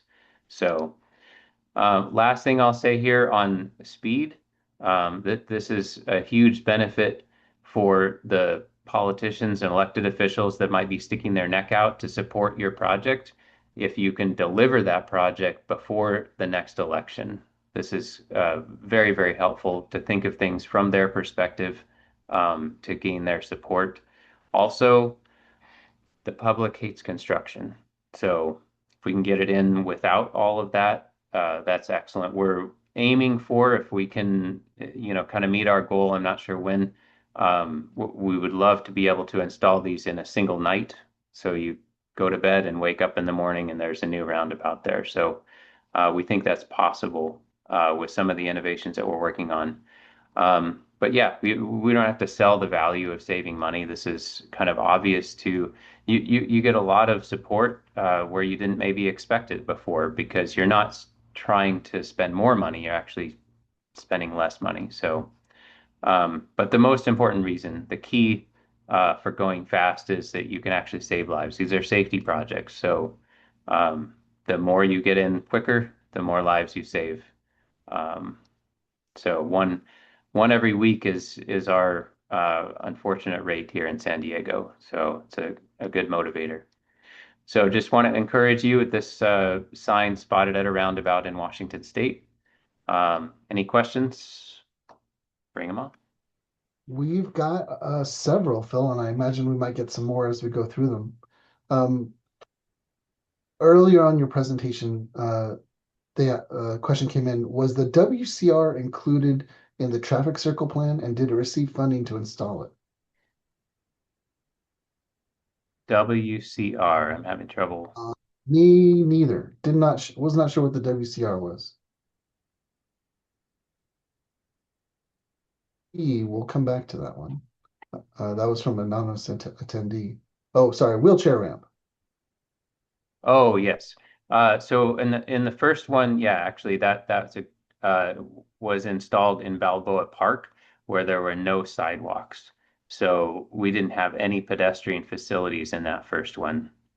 Everything was essentially for bikes. And yeah, we do get joggers that come through on a trail every now and then. But if there were to add sidewalks, then at that point we would be adding the wheelchair ramps in. Yeah. All right. For the quick build roundabouts, is cost for safety lighting included as part of the cost? If not, is less lighting being provided? Yeah, this is okay, great. I sorry, kind of tried to go fast and glossed over a lot of things. That's another huge benefit of this screening process. So we have many to choose from. And our focus essentially in San Diego has been to start planning to replace the currently signalized 4x2 intersections. So the beauty of that is that all the traffic lights we have already come with street lights above, and we're going to leave those in place. They tend to be widened with turn pockets and have parking prohibited on the corners. So it comes with a host of benefits replacing those traffic signals. And those are the ones that we also found are about a 10x increase in the risk of fatal crashes. So we expect focusing on those is going to move the needle even faster for us in San Diego. Yep. Next question is for those templates you had, what are you using as your design vehicle? Yeah, so the design vehicle is the city bus. That's the one that's going to go, because we're putting these primarily on transit routes. That's the one that's going to go straight through. And so we've designed it really tight to make sure that, the city bus can go through without getting up on there. But everyone else really has to slow down. And the nice thing about the quick build or the prefab type material is that it's only 3.5 inches tall. And so it does provide a pretty significant, kind of deterrent for passenger cars, but it's very easy for semi trucks. They essentially can drive straight through, although they do tend to follow the lines. And also our fire department, we had a great experience there. We brought them in early. We said, here's the layout, here's what we're thinking. Once they saw what it was, and that it was removable as well, easily adjustable, they said, you go ahead and put it in. Don't worry. we'll come test it out after, and if we have any issues, we'll let you know where to move it, right? So then those guys came down after we got it all built, started driving around it, and they said, "Shoot, you guys put these in anywhere you want. Don't even ask anymore. This stuff is good. We can drive over it, no problem." So. All right. What are the typical, this one comes from Joshua Geronimo. What are the typical geometric footprints required for a roundabout? Follow up on that one. Also, I'm noticing many of these showcase what look like relatively flat approaches into intersections. Are there cost prohibitive limitations to doing this on hilly terrain? Oh, I wouldn't say cost prohibitive, but on it, so both of our applications so far have been in sag vertical curves, which gives us a real advantage of visibility for something with such a low profile. What we're looking at for crest vertical curves is perhaps we might leave that traffic signal mast arms up there and just flash in yellow. We're also looking at something that we might be able to do in the center island or a lot, kind of around the edges to provide. Now, one of the things I should point this out, let me see if I can get to the slide. I'll go ahead and share, although this isn't the best perspective. Let me see if I can share again.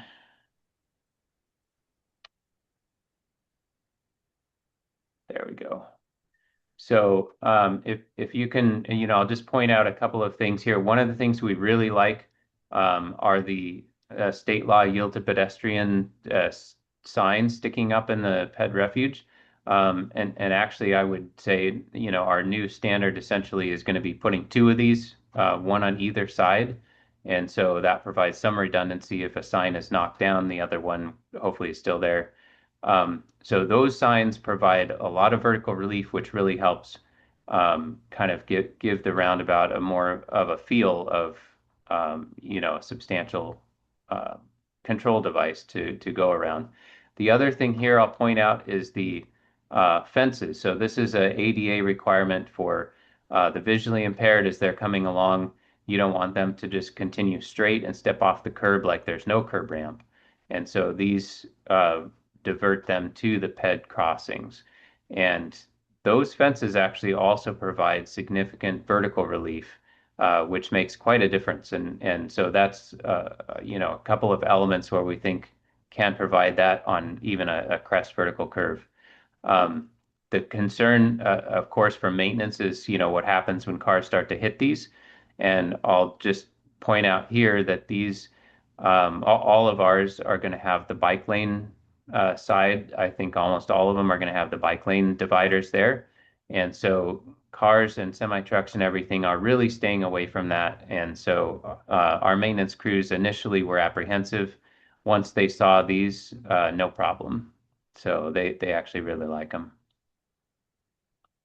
Okay, and then our next question asks, what protections are put in place to make pedestrians more visible to vehicles here? They point out that they see pedestrians get cut off in roundabouts because of the constant flowing nature of them. It's so having this ped refuge island, it is a big help, and especially kind of this very short crossing. So on a 4-lane street, in fact, this intersection was, an always stop, but it was a 4-lane street in the past. They had a long ways to go. In this particular instance, we had a lot of senior, community members crossing here that, especially during construction, we helped them kind of get across. Once the roundabout went in and we came back, they were thanking us because it was so much easier to cross. And I think part of that too is you really get a feel for what a person is going to do. You can kind of see whether that car is about to yield to you or not. As they're coming up, you really tell what's going on. With the always stop, unfortunately, the crashes we had were vehicles blowing through it, not slowing down at all. So a big improvement there for pedestrians.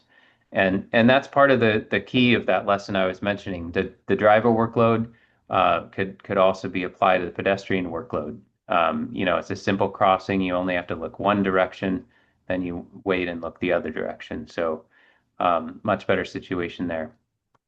And also, I think I forgot to answer the question about the size requirements.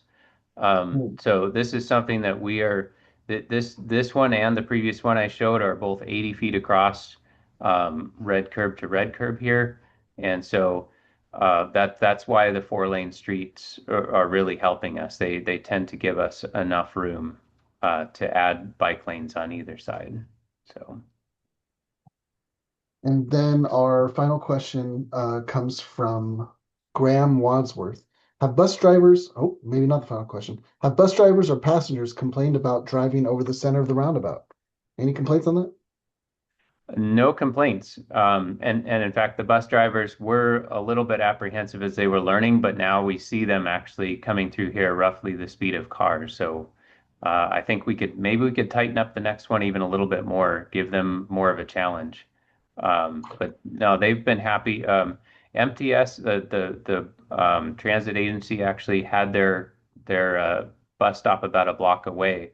Once we put the roundabout in, they said this is a way safer place for people to cross. You've got that control. So they moved their bus stop right up here to be part of this intersection.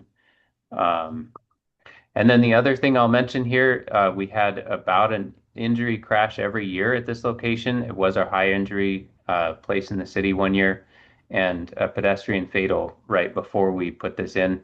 But ever since then, there have been no reported crashes at all. So it's been in about 2 years now.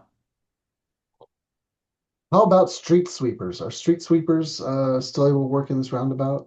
Sometimes bicycle lanes don't get cleared out. Yeah, we do have a special street sweeper for bike lanes. It's a narrow one, and they'll come when they need to. But we worked with the regular street sweeper, regular sized ones, on this design actually. So they can hop this curb and get in and make this circle. So they can do that when they need to. And then that's the other benefit. I mean, one benefit of not putting these on this side of the island here is cost savings and install time, of course. But we don't need it because the fastest path is pushing, and then they're pushing on the exit side. There's nobody trying to get over onto these islands, right? They're accelerating as they leave. So there's no need for it. But also because of the street sweepers, we worked with them and they were very happy to have sort of this space to make it just very easy for them to come in and sweep that out. So that's worked out well. All right. Well, thank you, Phil, and let's all thank Phil Rust from the City of San Diego for his presentation. We are going to go into our break. We're going to put a little timer up. Phil, if you wouldn't mind, either during the break or after the break, could you come and take a look at these few questions that are still pending answers on your presentation, and that way we can close it off. Thank you. All right, folks. It's 10:21. Let's see if we can't give everyone 10 minutes. There's the timer. Ready, set, go. And that is time. Welcome back, everyone. And for those who aren't back yet, hurry up, hurry up. We are about to start. Our next presentation is on the DBE Bulletins 26-02 and 26-03 from the Office of Local Civil Compliance. Presenting on these bulletins is Tracy Cohen, the Senior Transportation Planner for District Local Assistance, and I guess that's the Office of Local Civil Compliance. Welcome, Tracy. Thank you. Thank you so much. Hello, everyone. Wow, what a webinar so far, right? We have had such great information. Let's see if I can follow the lead here. So here's today's agenda. I'll do a brief DBE overview of where the program is now currently. I'll talk about the Office Bulletin 2602 on the bidder proposers list. That announcement was posted last week and the announcement went out this week.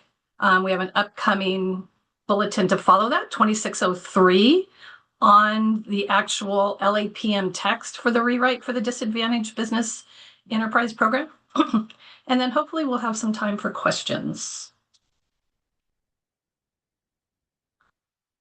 So Spoiler alert, nothing has changed since October of 2025.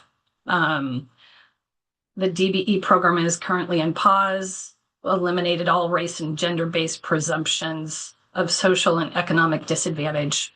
Counting's paused. Let me readjust my real estate really quickly. So counting and anything to do with DBE participation has been paused, monitoring and reporting. So no change, right? What you did see, hopefully, is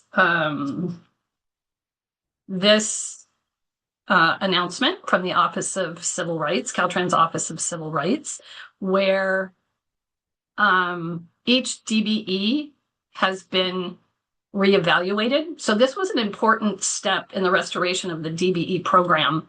And on July 20th, OCR notified all stakeholders for the CUCP, the California Unified Certification Program, that they have completed those reevaluations.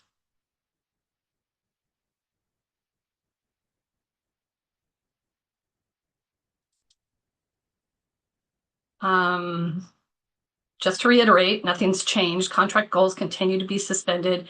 Goal-based compliance monitoring, enforcement, and reporting is still paused. That notification of the CUCP is currently loaded with all reevaluated and certified DBE firms. So that's an important step to restoration, like I mentioned. And these are the following steps that need to occur before the program is restored. So we will have an updated DBE program plan, an overall statewide goal or an overall DBE goal, and then an updated goal methodology. When these three things occur, and an acknowledgement from FHWA, we're on track then for a restoration of the DBE program. So Jose Luis, I'm going to pause right there and see if there are any questions thus far. I know it's short. Just in summary, nothing's changed since October, but we're on track for restoration. No, so far no questions yet, Tracy. I'm listening at the same time everyone else is, and I was aware that the DBE program got put on pause. I was aware that the DBE is still here and that the Caltrans could no longer do it the way it was done before, and so DBEs were going to have to, I guess, is the word recertify. And Correct. I think that might be also where your audience is, where we're aware of that information so far too. Oh, I saw a question just pop in though, but it came in under chat. Folks, put your questions in the questions section, and then it'll be easier for us to capture them. This question though came from Jessica Shevlin. Has Caltrans received any guidance from DOT about the steps that direct recipients need to take to consider their program, quote, restored? That is a great question. Personally, I don't deal with direct recipients, right? They deal directly with FHWA for their funding and program, right? So they're not covered. Direct recipients aren't covered under our DBE program plan. We can talk about that should you wish to email me directly. But I really can't answer that question at this time. Okay. We do have a couple of questions. Another question that came in is from Debbie Trujillo. Is there an estimate of when the program will start up again? Yeah, that is the $1,000,000 question, Debbie. Thanks. We're not sure. We're looking at, if I were a betting woman, maybe January 1st. We do know it's important, right, to get the program back on track and get those firms employed. right? So I know that's a goal for sure. And that's actually two questions in a row from Yeah. Debbie and Jay.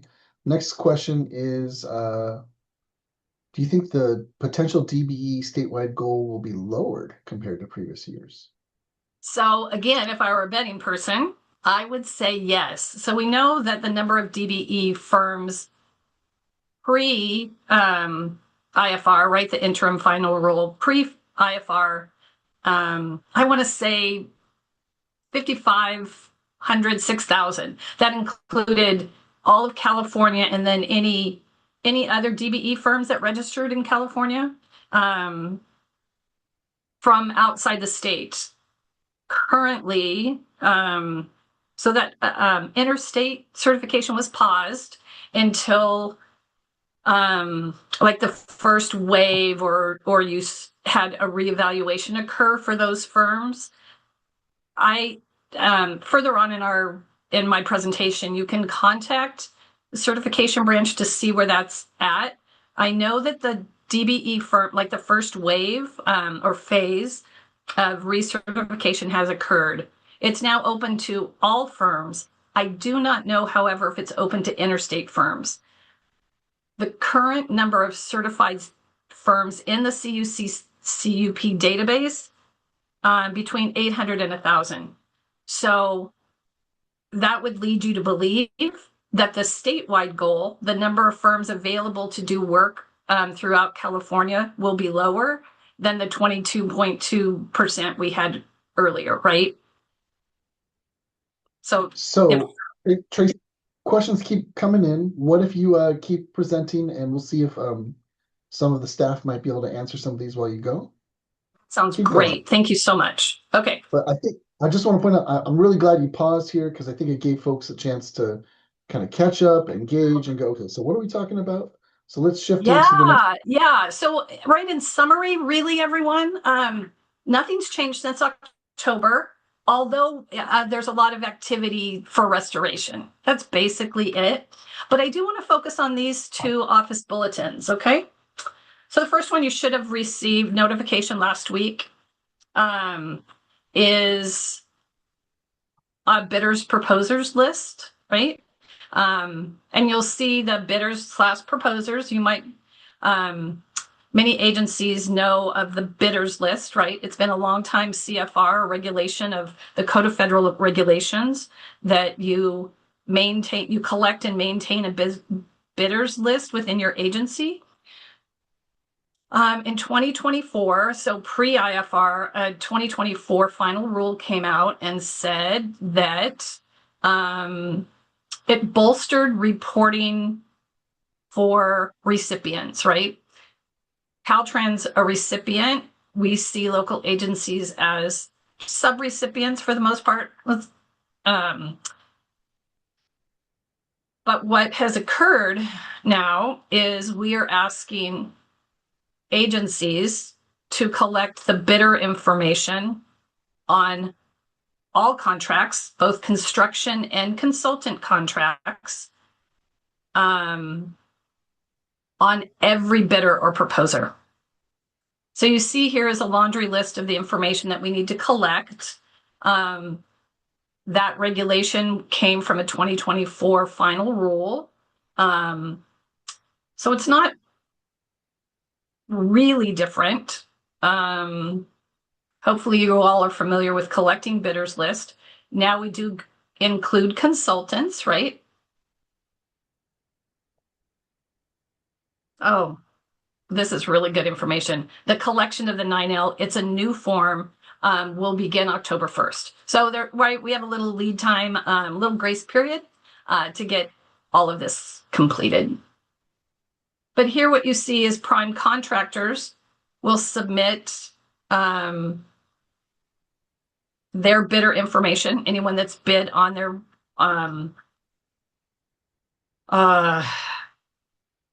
on their bid. Sorry guys, or prime consultants, right? I know that sounds silly. So what's changed is bidders now send that information to the LPA, and the LPAs send it to headquarters. I'm sorry, send it to the districts, pardon me. And it includes consultant contracts. So I think it was a loosely based rule in reading LAPM Chapter 10 that consultant contracts or consultant proposers should have prime consultants should have been collecting that information. I'm not sure if it's done.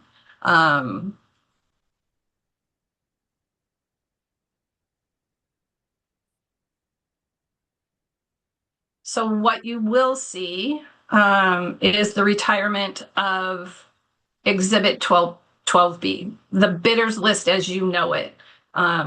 It's been updated a bit. It is now the 9L, and I see I don't have the 9L in here for you all. It is in our LAPM forms. It's posted there. This will be retiring October 1st, and the 9L will go into effect for collection from the LPAs will collect it from every bidder on every project and submit it to their district. So hopefully that's really clear. This is Office Bulletin 2603. It's not quite yet posted. We're just fine-tuning things. But what it is an update of the current, today's status of the DBE program, right? And we know today it's paused, right? So you're going to see missing, well, it's not missing, it's the current program. So you'll see an updated format of Chapter 9.5, right?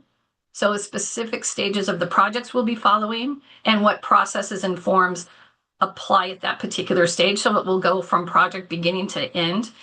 It will be separated into consultant and construction guidance. And everything that's listed in 9.5 supersedes all previous DBE language in the other chapters, right? Because the program's paused, what you see in Chapter 9.5 is what you should be concerned about right now, right?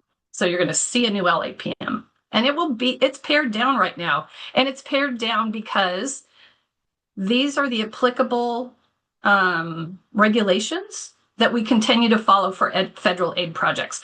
Federal contract assurances, right? Those still apply to your contracts. They have to be written in there. We have the bidders proposers list that I just talked about. Termination procedures apply to DBE firms as outlined in CFR, right? That has not changed. And prompt payment applies to all subcontractors. So you'll see that written in there.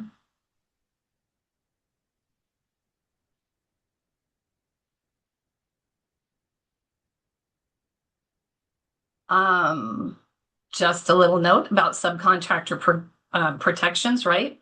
Just because the DBE program is suspended, there's still contractors covered under subletting and subcontracting, right? Prompt payment practices, those still apply. And DBE termination is still covered under the CFR. So I can see the Q&A. I'm just going to go to some helpful resources. I see that my counterpart, Jesse Garcia, is on here.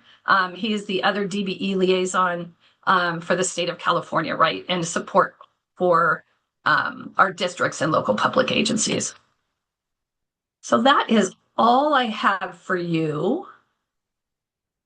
Tracy, would you like to take these questions live, or would you like to you know what? let Garcia?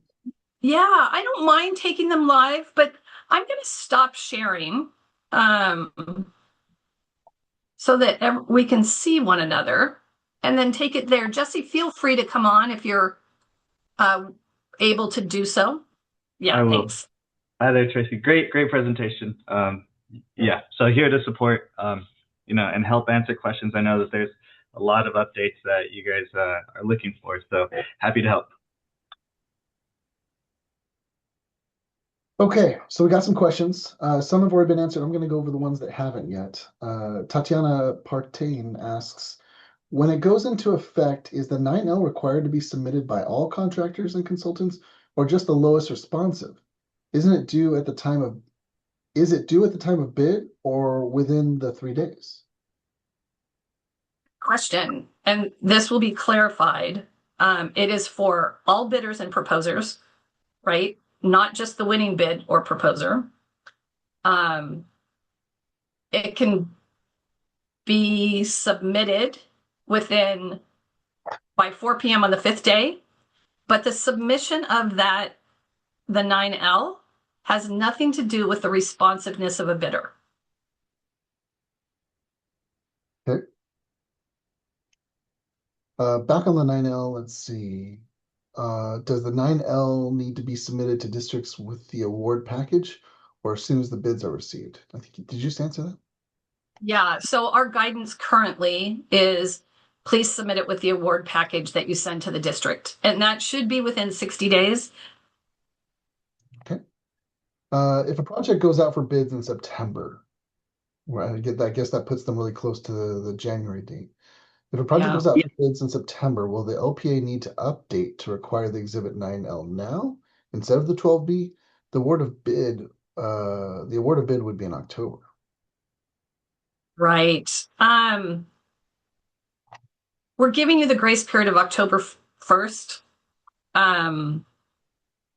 Should you wish to use it currently, you can to put it in your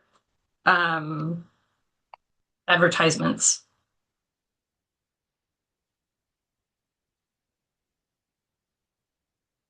See this one. I think this is the question of when it's going to be done.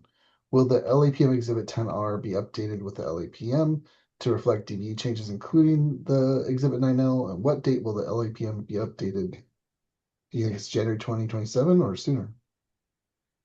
Great question. So the 10R is currently updated. You'll find an interim template, right, for contract language with the DBE information removed. So that is applicable right now. Okay. The next iteration of 9.5 will be posted, within the next 10 days. And then the 9L, this is from an anonymous attendee. The 9L includes DBE status. Will this be required while the DBE program is on hold? Yes, it is a list of DBE and non-DBE subcontractors. So you could choose not to answer the DBE questions should you wish, right? I think it's a box. Okay. Those are all the questions we have so far, and we're running out. Easy.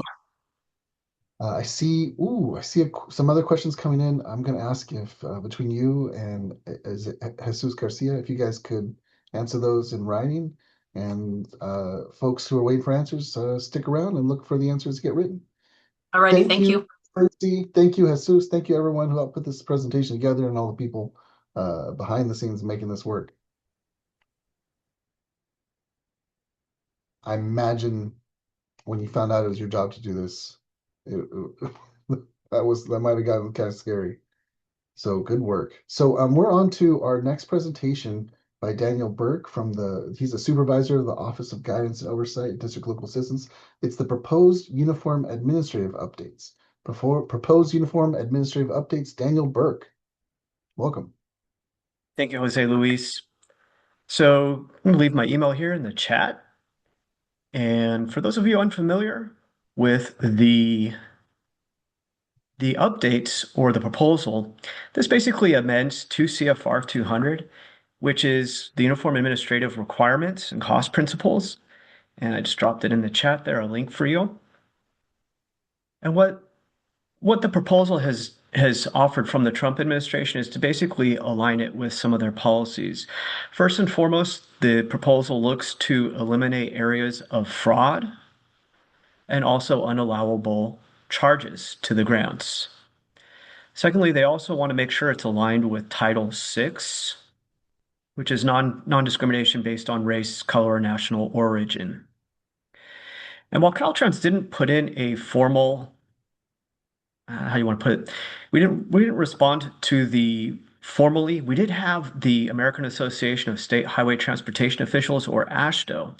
They went ahead and presented their version and their comments on behalf of state organizations and also the local governments as well. And I'm going to drop the link here in the chat and share that with you in just a moment. Just covered a couple of key pieces here that are really going to impact, not really going to, but might have a minor impact on some of our local partners here. And let me go ahead and share my screen. So that bottom link, what we have is it's going to go ahead and appear similar to,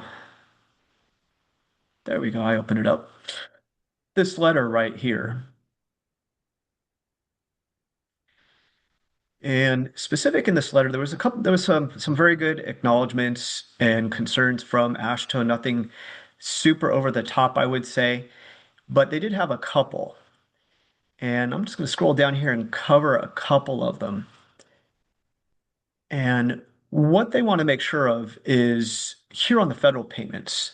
So the updates to 2 CFR 200, they're looking to ensure that agencies are able to confirm that whoever they're providing funding to is not on a do not pay list.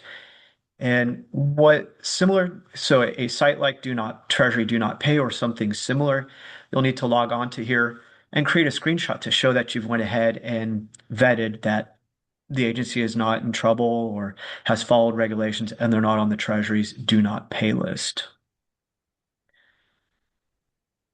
So lastly, I just want to go through a couple of items of select cost on here. And some of this does need to be, I would say, a little more vetted out, a little bit clearer for not only the state departments of transportation, but also our local partners to go ahead and be able to implement. Specifically, I want to go down to items of select cost, which is basically 2 CFR 200. It's about 410 to 475. And it appears that the administration is proposing to eliminate advertising and public relations and conferences and general costs of government. But most importantly are those first two, as well as memberships and subscriptions to professional activity and costs. So what this proposal is doing is it's basically saying that these costs will not be reimbursed on a federal basis. What this means is that many of us here, if you want, you can give me a thumbs up. I know a lot of the local agencies do this here. We have an indirect cost rate. The feds don't want to see that being charged in there. That's why they proposed and put it into there. So they don't want to see advertisements coming in getting charged as part of that indirect cost pool that they'd eventually have to approve, whether it's the Caltrans Internal Audits Office who receives the indirect cost allocation plans, or another federal agency where a city, county, other public entity, or a tribe might be providing their indirect cost rate to get certified and accepted. So they don't want to see a couple of these items in there, including conferences, unless it's a direct piece of the award itself, and membership subscriptions and professional activities costs. Another interesting one that came up here as well is this general costs of government. So for smaller governments, they don't want to see that the executives are performing the majority of the work. I think that certainly places a hardship and a cause of concern, especially for our tribes and smaller and rural agencies. That prohibits some of these individuals that wear multiple hats to really be working on these projects and not being able to charge them. So that is something I believe may be a concern here with our local partners. And let's see if there's anything else I really want to cover here. Not really. Otherwise else, it's mostly just in alignment with the Trump administration's proposals. That's all I really had on this. I apologize for not having more additional information, but again, this is impacting all federal grants, not just those passed through transportation. So this could be grants pass through housing, urban development, health and human services, etc. So it's not only applicable to us here at Caltrans and those interested in joining the local assistance day today, but others as well. I wanted to see if anybody had any questions. I'm also going to drop the Treasury website here too, in case anybody wants to take a peek at it. Daniel, we've got a couple of questions. Excellent. From Graham Wadsworth, does the indirect cost rate requirement only apply to local agencies, or does it also apply to consultants? So I believe it applies to consultants. That's not something that, unfortunately, I oversee myself. That's done by the Independent Office of Audit Investigations here at Caltrans. But I'll definitely be happy to get back to you and cover and make sure. But again, if we figure the philosophy is, if they don't want states charging the indirect cost, if they don't want states charging that summary of costs to the grants, such as memberships, advertising, conferences, if they don't want that put into the pool of costs to generate that indirect cost allocation plan, it's likely going to be the same treatment for the consultants who are still using that federal grant funding. All right. Next question is, could you please elaborate on that do not pay list? Yeah, so let's go up here and kind of walk through this together.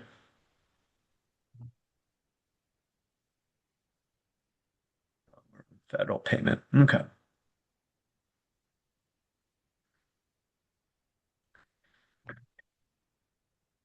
So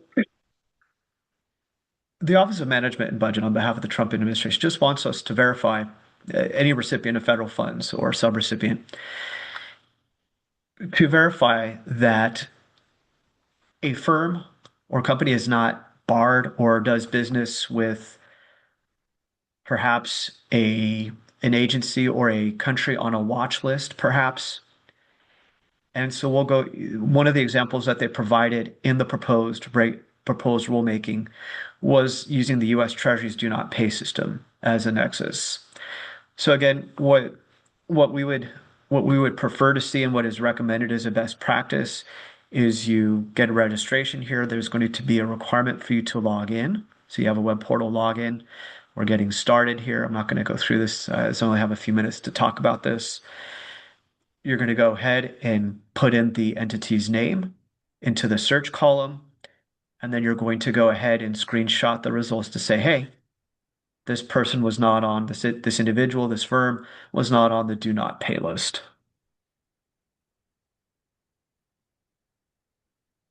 Okay. Next question was, how often is FHWA auditing LPA? Is that local planning agencies? Local program, local public agencies. Uh-huh. So FHWA rarely audits local public agencies. A lot of the responsibility has been shifted to the California Department of Transportation, but for a stewardship agreement between the Federal Highway Administration and Caltrans. And so I would say roughly 20 audits occur for local public agencies per year. This could be project audits or perhaps single management decisions based on single audit reports. That's the $1 million federal expenditure per year, any type of federal funds. So a combination, about 20 of those occur per year on average. But the Federal Highway Administration rarely audits. They will have some maybe every couple of years. Sometimes we'll also hear from the Office of the Inspector General. But again, the supermajority of audits that you're going to see are going to come from either the Caltrans Internal Audits Office or the Independent Office of Audits and Investigations here at Caltrans as well. All right. Thank you, Daniel. There's a couple questions left here that are open. If you wouldn't mind taking a look at those and answering them on your own. Sure thing, Jose Luis. My pleasure. All right. Thank you, Daniel. I was the one that asked him to speak on this pretty difficult and technical requirement, draft requirement, and I thought you handled it pretty well, Daniel. Thank you. Send him your questions, and we're going on to our next speaker. This is Nicholas Thompson from the Office of Environmental Compliance and Outreach. Nick, in this case, I'm not going to be actually answering his or fielding questions. He'll have someone else doing that. Nick is going to present on the preliminary environmental study, that's the PES, pilot update and the revalidation refresher. Nick, or Nicholas. All right. Good morning, and thank you for having us. My name is Nicholas Thompson. I'm a senior environmental planner, architectural historian here at Caltrans Headquarters Division of Local Assistance in the Office of Environmental Compliance and Outreach, ECO for short. Today, I will introduce to you the ECO team here at HQ and provide an overview of the pilot PES, the Preliminary Environmental Study Form. I'll define its purpose and how it can be accessed. This presentation is not intended to walk you through the entire document in detail, but to provide an overview. However, resources will be dropped in the chat, including video trainings that detail step-by-step instructions at your own pace for completing a PES, and how to contact any of the ECO team members for additional assistance if needed. And speaking of whom, allow me to introduce our ECO team here at HQ. Danielle Elledge is our acting office chief and biologist. We have two NEPA policy and procedure specialists, Hyann and Rena, who are both also generalists. We have three project delivery coordinators, Johnny, myself, and Dana. Johnny is also a generalist and the database manager. I am our Section 106 coordinator and architectural historian, and Dana is our training and outreach coordinator and archaeologist. We also have two student assistants, Amina and Kylie. Today, your link dropper is Kylie, and she will drop our contact information in the chat.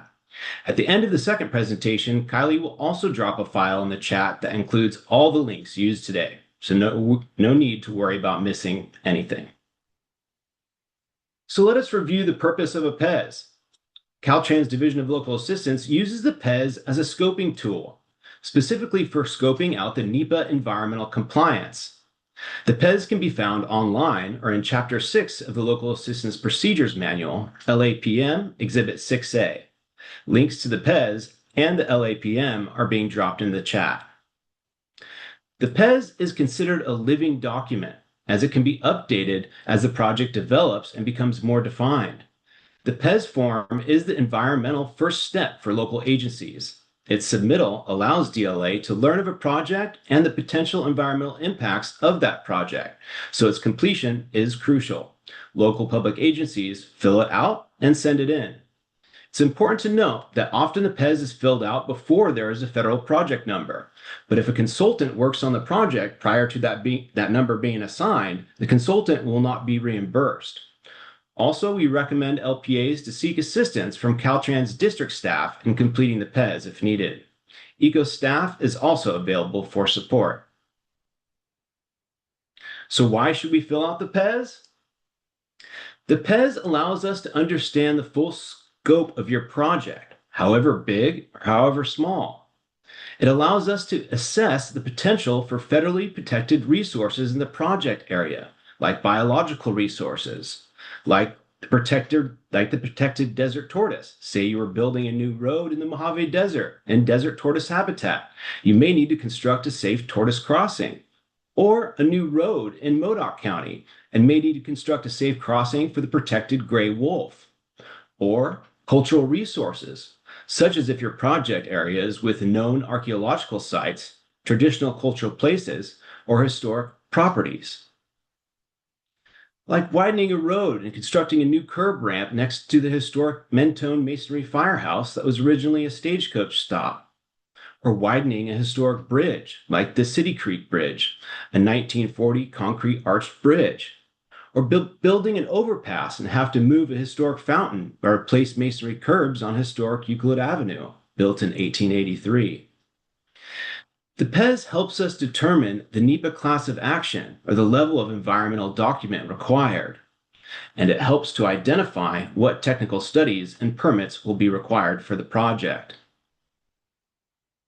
We do not simply toss you to the wolves to fend for yourselves. Instructions for the PES are now built directly into the form. Simply click the instructions button at the top right corner of the form to launch them. These instructions have been simplified to be more efficient and easier to use. However, standalone instructions are also available online, as well as included in the chat. It is important to note that do not open the form in browser. Right-click the link and choose Save As. Then open the form in Adobe. Additionally, note that the form will look short, only about a half a page, but once you start filling it out, it'll grow with your selections. So I want to see if anybody has used the new Pilot PES. If you have, go ahead and type in yes into the chat. I'd like to see how many local public agencies may have used it yet. All right, I see one so far. All right, we got a lot of yeses. Okay, great. Okay, let us briefly review the PES sections. Section 1 is project information. This section consists of 10 questions that are completed by either entering information or the drop-down menus, which then trigger additional menus based on the selections. This includes the basics like project location, federal project number, district local assistance engineer, contact information, or DLAE, and the date of when the environmental compliance is needed. Section 2 is for the PES NI. This is where you indicate if the project is a non-infrastructure project, or NI. If you are unsure if your project is a non-infrastructure project, click yes, and this will open a list of options for you to review, which will help determine if your project is a non-infrastructure project. If you can answer yes to all the questions, then the project is a non-infrastructure project, and you can just complete the form there. However, if you cannot answer yes to all these questions, then your project is not a non-infrastructure project, and you should change your original answer to no, and then proceed to Section 3. Section 3 is preliminary design information. This is the section to indicate that if the project will involve excavation or right-of-way, to provide those locations on attached maps. This section also indicates if the project will include such components like roadway widening, increased lanes or capacity, new alignment or realignment, bridge work, demolition, utility relocation, right-of-way acquisition, or occurs on or adjacent to a railroad, and more. Section 4 is a detailed project description.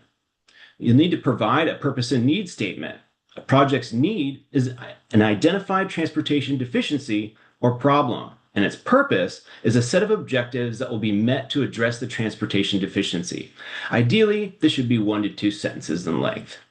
Also write a summary of the proposed work that will be done and include all construction-related activities of the project, such as access roads, utility relocation, dewatering, etc. Enter a detailed project location description. You can include GPS coordinates if available. This description should include the project limits and cross streets. In addition, describe the surrounding land uses and major features like historic properties, parks, waterways, etc. Be as comprehensive and specific as possible. It's better to provide more detail than not enough in the project description. We have Section 5. Attachments. The new Pilot PES now allows you to upload attachments directly to the PES form. Upload all required and applicable documents. File size restrictions do apply. If the file is too large to upload, it can be submitted separately, and I'll go into that in more detail in the next slide. We have Section 6, Potential Environmental Effects. This is the lengthiest section of the PES, containing about 30 questions, including information on noise, air quality, hazardous waste, water quality or water resources, biological resources, visual impacts, cultural resources, and much more. This information is used to determine the level of studies required and the preliminary environmental document classification for NEPA, either a categorical exclusion or CE, an environmental assessment or EA, and an environmental impact statement or EIS. Section 7 is required technical studies and analysis. This section will be completed by Caltrans staff and indicates what studies will need to be completed. This section also is the section that includes signatures. This slide shows a list of required attachments, such as the Federal State Transportation Improvement Program FSTIP printout, with the project highlighted, indicating that the project has been programmed. Project maps and views, such as a regional map, a location map, project footprint map showing existing and proposed right-of-way, engineering drawings, if available, which are very useful for our reviewers, visual impact analysis or VIA checklist, FEMA floodplain map of the project vicinity, GeoTracker printout for hazardous material sites, and current photos of the project site.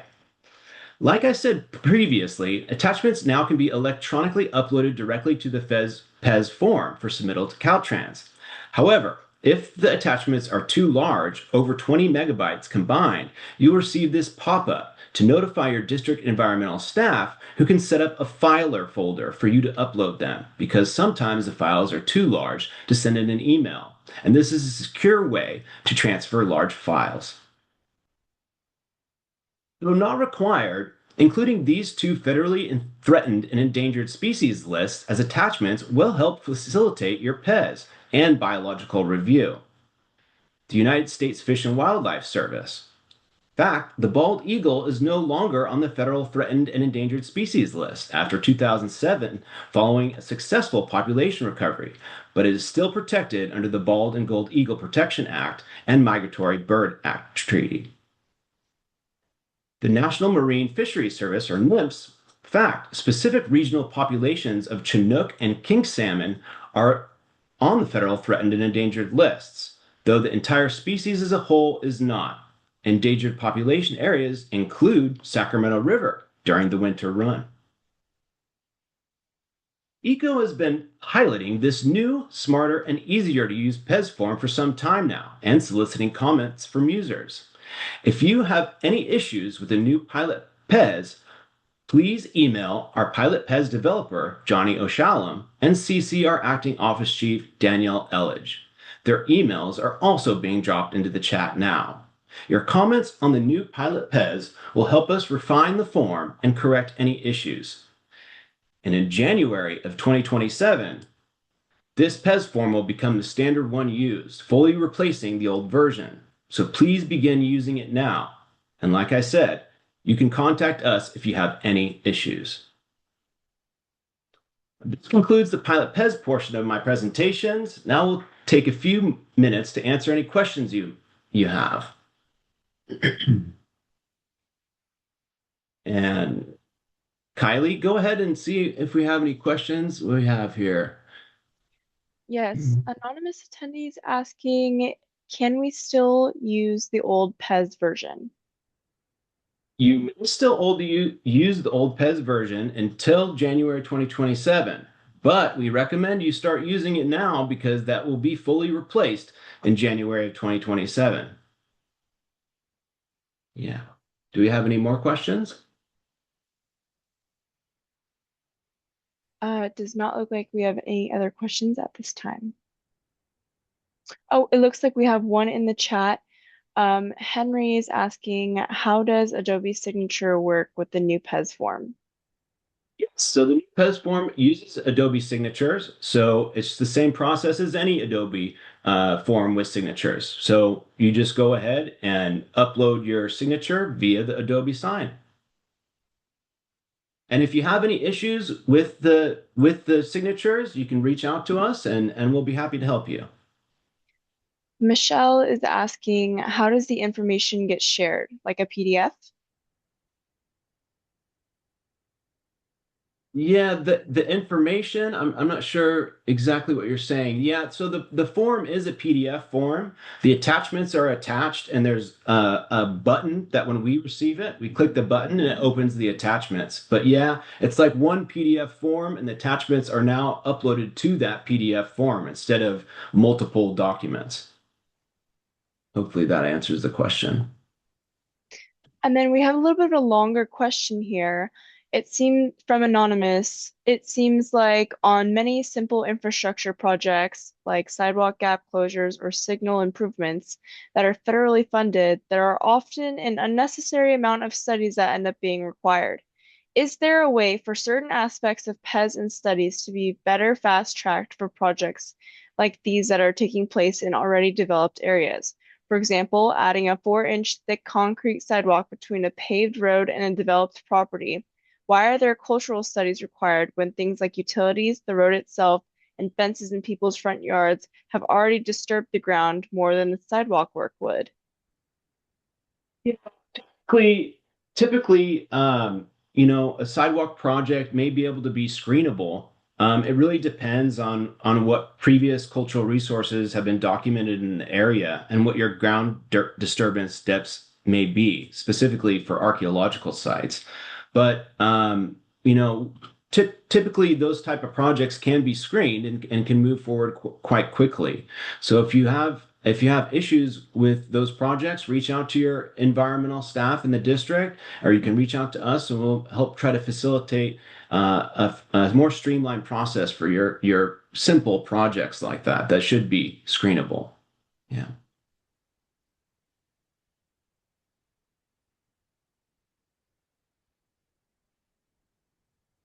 Okay, it doesn't look like there are any other questions. Well, there's one more. From Henry, how does the new PES form work with the CE form? My understanding is that once the PES is completed, the CE form automatically populates. The last time I used the form, I had to print it to PDF and send it out for signatures. Is the process still the same, or is there a new way to obtain the completed PES and CE forms for signatures? So the PES and CE are two separate documents. The PES is the preliminary environmental study form. So you send the PES in so we can see what your project is and what the potential impacts are. Then if we can determine that it is a categorical exclusion or a CE, we will provide you with the CE and completed CE with signatures.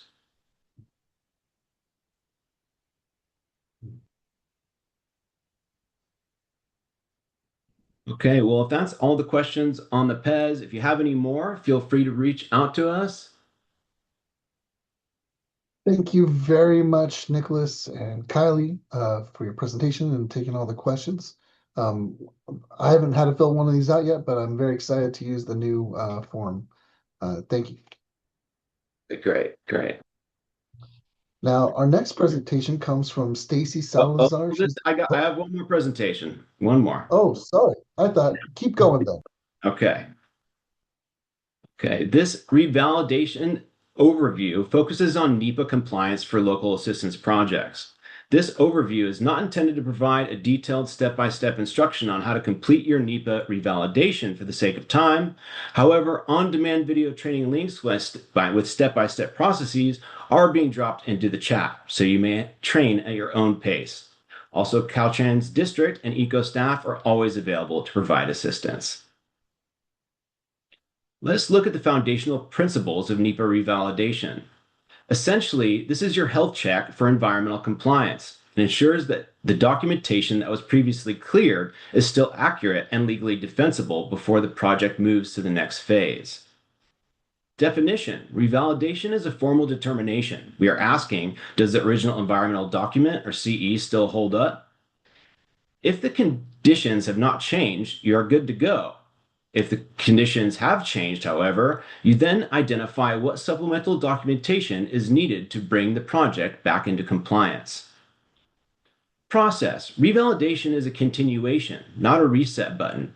The NEPA process is not starting over from scratch.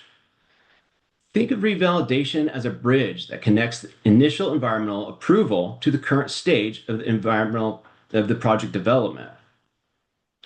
Timing. Timing is flexible but mandatory. A revalidation can be performed at any time after the initial document or CE is completed. Most commonly, however, it is triggered when the project reaches a major milestone or hits 3 years in case of an EIS. Scope. The scope is specifically tied to federal approvals.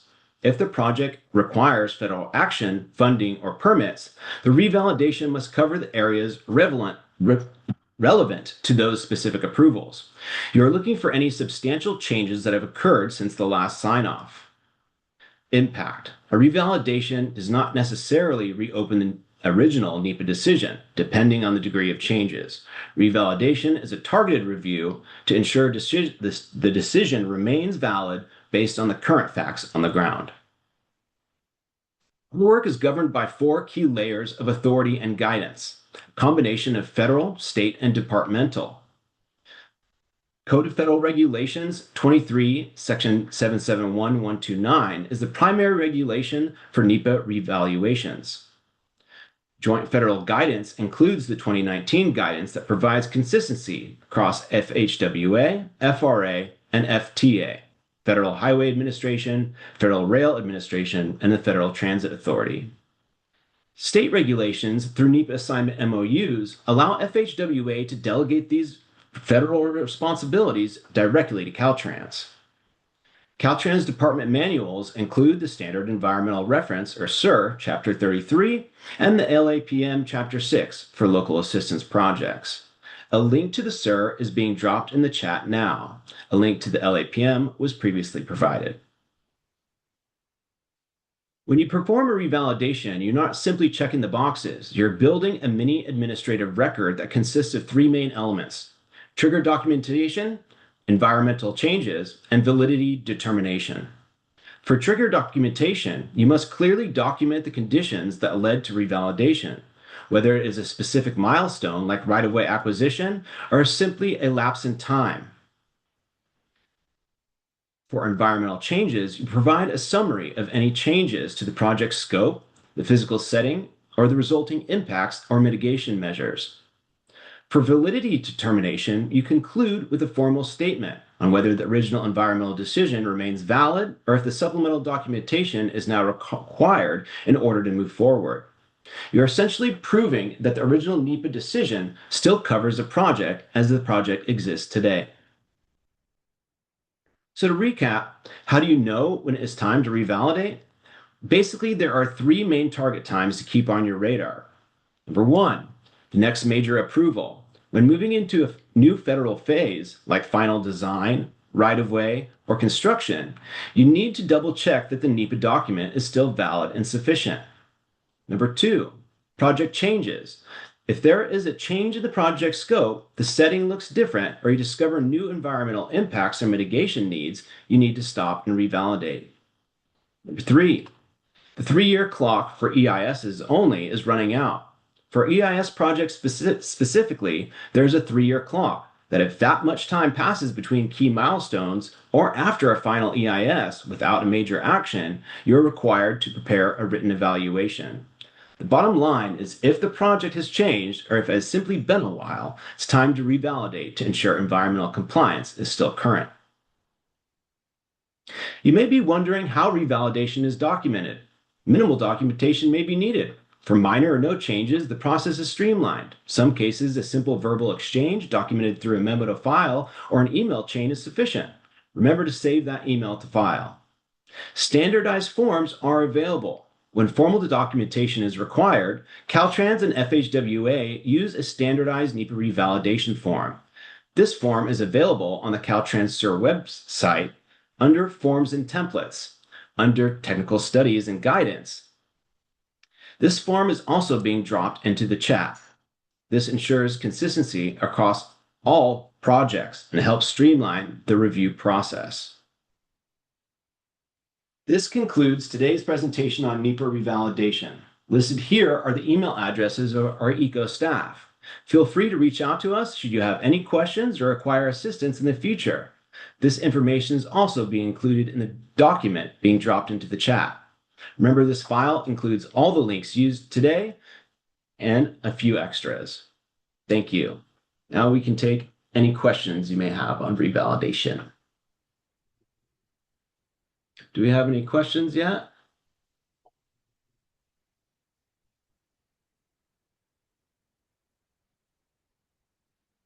Thank you, Nicholas. Hey, if we get some questions in, maybe you guys could respond in writing.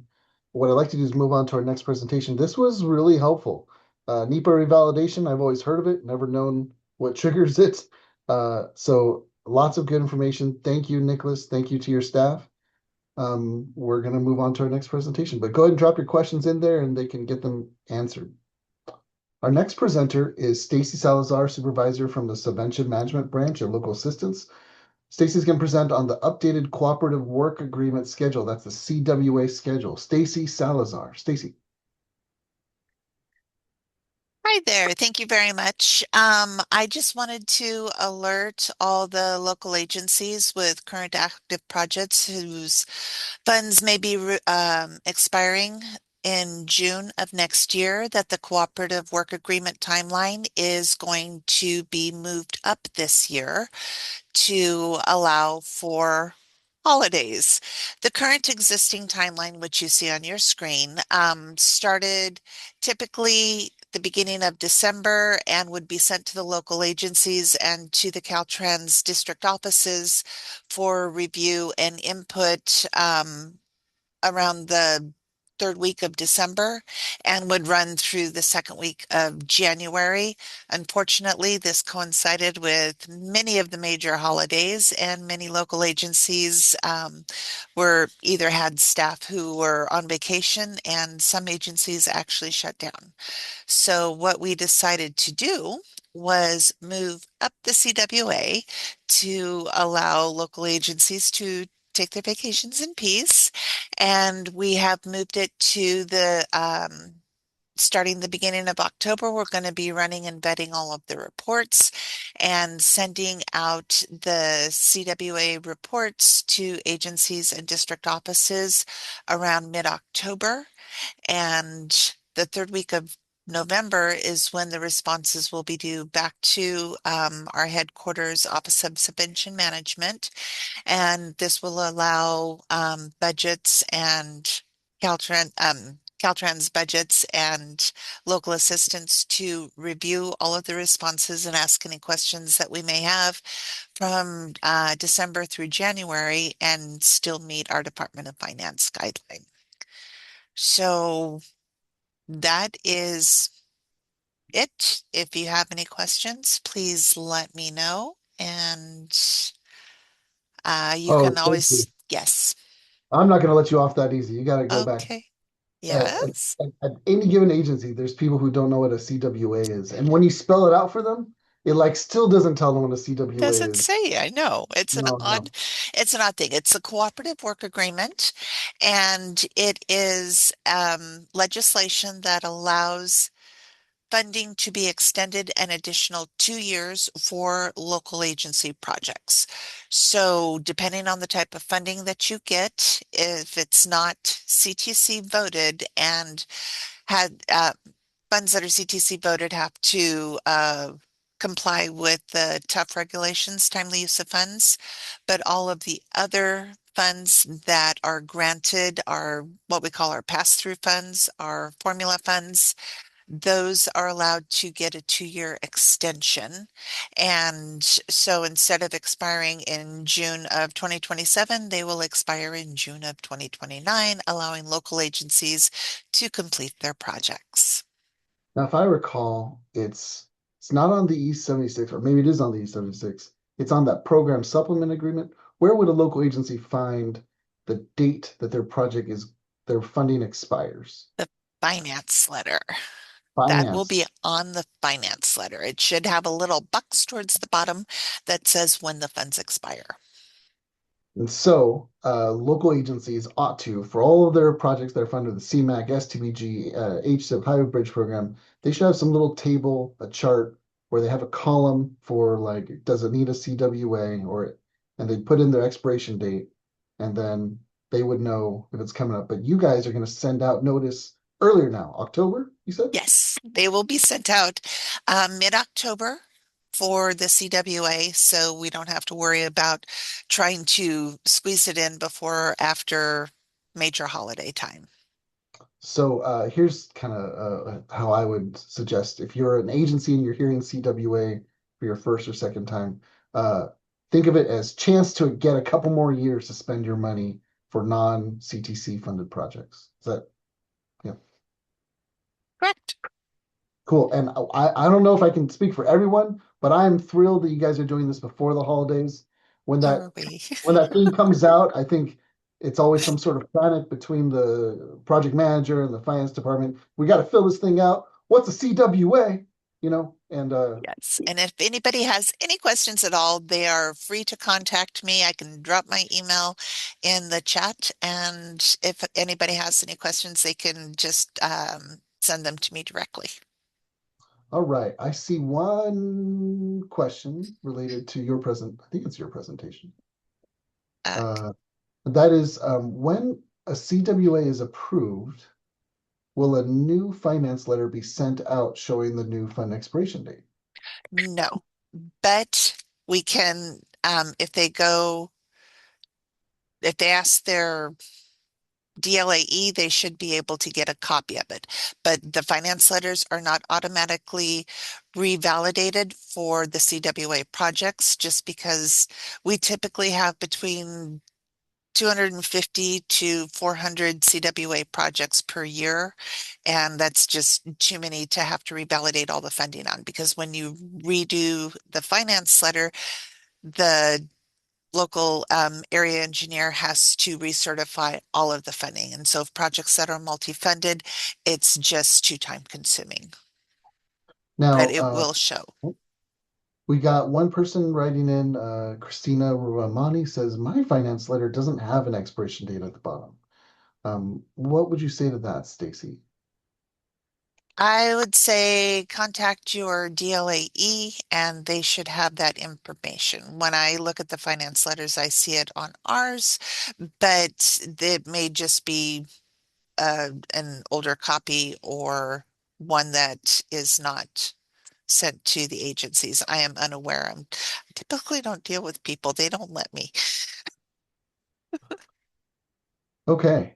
And got another question, which was, what Oh, if the WA expiration date is left blank on your finance letter? I think that's going to be the same answer. Contact your DLE, right? yes. And according to Steve Jackson, he just put in the chat that projects having received CWAs will also show up in the PED look ahead report. Right. All right. Okay.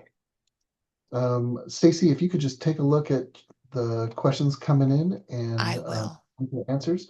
We're going to go to our next presenter. Again, saw a lot of hearts go up. We're really thrilled at your new schedule. Thank you. Thank you. All right, pulling up my agenda. Because I'm going to share my agenda in case folks haven't looked at the agenda in a bit. So we are making our way through. I think we've caught up again. We just finished the cooperative work agreement change in schedule, and we are on to our next of two presenters. This is Bob Baca from the Federal Infrastructure Programs Branch, Office of Federal Programs, DLA. Bob's going to present on competitive grant programs. Bob.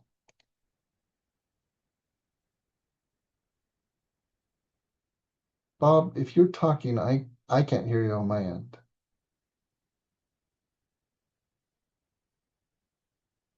Still got some technical difficulties. We'll get it worked out.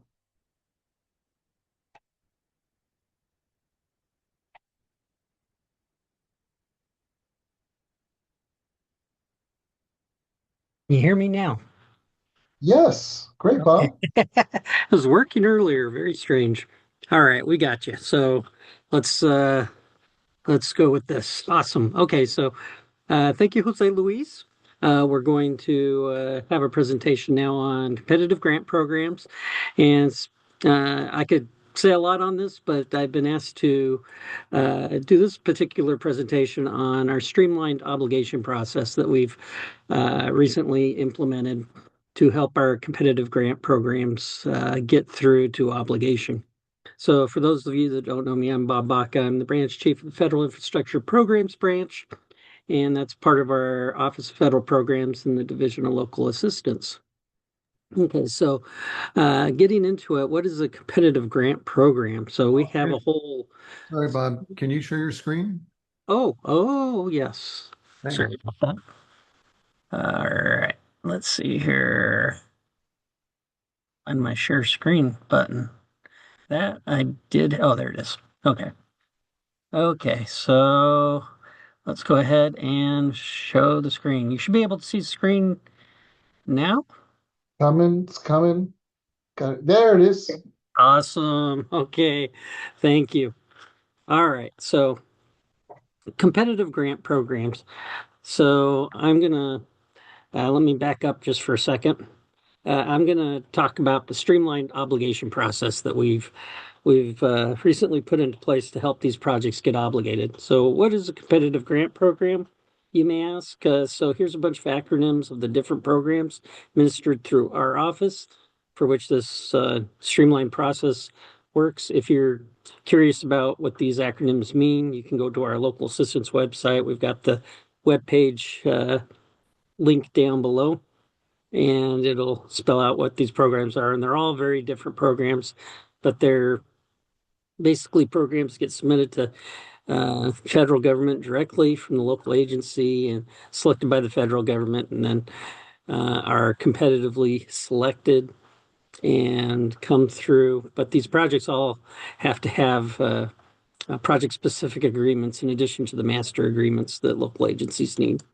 Okay, so excuse me. So just as a brief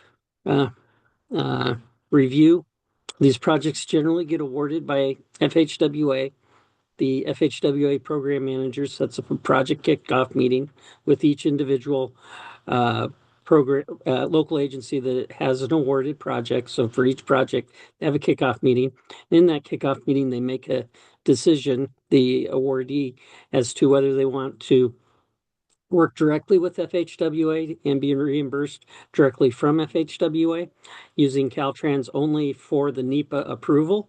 Everything else goes through FHWA's Delphi system, or whether they work with Caltrans as a pass-through for the federal funding, allowing for Caltrans to have that oversight that they're familiar with, that Caltrans does on behalf of FHWA, so using the local assistance process.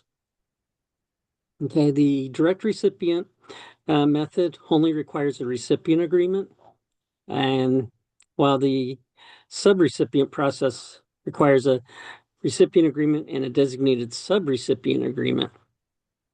And the designated subrecipient agreement is so that Caltrans can subaward the project to the to the local agency, because FHWA insists on Caltrans being the recipient of the award. So Caltrans has to subaward the project over to the local agency and give the local agency all the responsibilities and rights to be able to administer the project, do the invoicing for work done, all that. Okay, so that's the two different methods of reimbursement that the local agency has to choose from. Okay, so the previous process that we were using is that we'd have the award, local agency, if they chose Caltrans as a pass-through, local agency would have to have a recipient agreement executed, and that would be between FHWA and Caltrans, and in many cases, local agency would also be a signatory to that. And then also a designated subrecipient agreement, which is based on the terms and conditions from FHWA. That's part of the recipient agreement before the local agency could request obligation of the funds. So that was a bottleneck because last year we had a lot of changes to the terms and conditions. So we kept having to revise our designated subrecipient agreement, which kept having to go through legal for approval, and it's a whole process to get those 30-some page agreements together for a template so that we can use them for these grants. And then so that was that was a bottleneck for getting the projects to a point where they could request obligation. So we've streamlined that. And so now the process is we've got the award, we have the kickoff meeting, local agency decides if they decide to use Caltrans as a pass-through, then we've split the recipient agreement from the designated subrecipient agreement process. So the recipient agreement is all that needs to be executed to for the local agency to request obligation of the funds. So that takes the designated subrecipient agreement out of the equation for getting the funds obligated, which is much faster. And then before the local agency can invoice for the funds, we do require the designated subrecipient agreement. And so we do recognize that if the designated subrecipient has a template, which we've got about half of them with templates now, and we're working on getting the other half of the templates done and should have those done within a few months. Then if there is a template, then we've got to get the designated subrecipient agreement executed with the local agency signature, requires the signature of the district director, and then D's signature here in our division chief here in local assistance. And it's designated subrecipients, only an agreement between FHWA and the local agency. So getting that executed, then the local agency can come in to invoice for the funds. Now, in the cases where we don't have a template yet, we need to work with the local agencies because there is this inactive invoice requirement, and we don't want your project going inactive and having those funds that we've worked so hard to get obligated to get deobligated. So we may allow for an invoice or two to go through and invoice for the funds that have been obligated while we get the template prepared. But once we have the template up for the designated subrecipient agreement, the expectation is the local agency will have that designated subrecipient agreement executed quickly. And we do work with our program coordinators, reach out directly to local agency in the district to get those designated subrecipient agreements together and executed as quickly as we can. Okay. So in summary, to obligate funds as part of the submittal package, or as part of getting the funds obligated, you need to have a recipient agreement. And this is signed by everyone except FHWA. FHWA waits until the last minute to sign it because they want to sign it with the authorization package, which you'll see is the third bullet there. The local agency also needs to submit their request for authorization for the funds. And then, of course, the program needs to be programmed in the FTIP.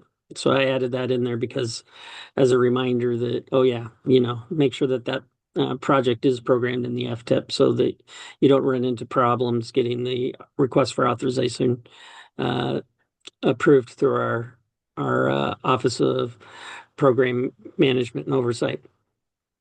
And then to invoice for funds after the funds are obligated, you'll need, of course, the E76, the designated subrecipient agreement will need to be approved, assuming we have a template. And then, of course, you'll have to submit an invoice to your DLAE or district office. Okay. And those are requirements from our program office. There are other requirements, of course, like if you're coming in for construction, you'll need to have a NEPA document and all those other federal requirements. So check with your DLAE for the other submittal requirements. And then just added a note there to let you know that this streamlined policy is effective immediately, and our program coordinators have reached out and are reaching out to the local agencies with projects that need to obligate this year to get those in place and work with the streamlined process to get those projects obligated as soon as we can.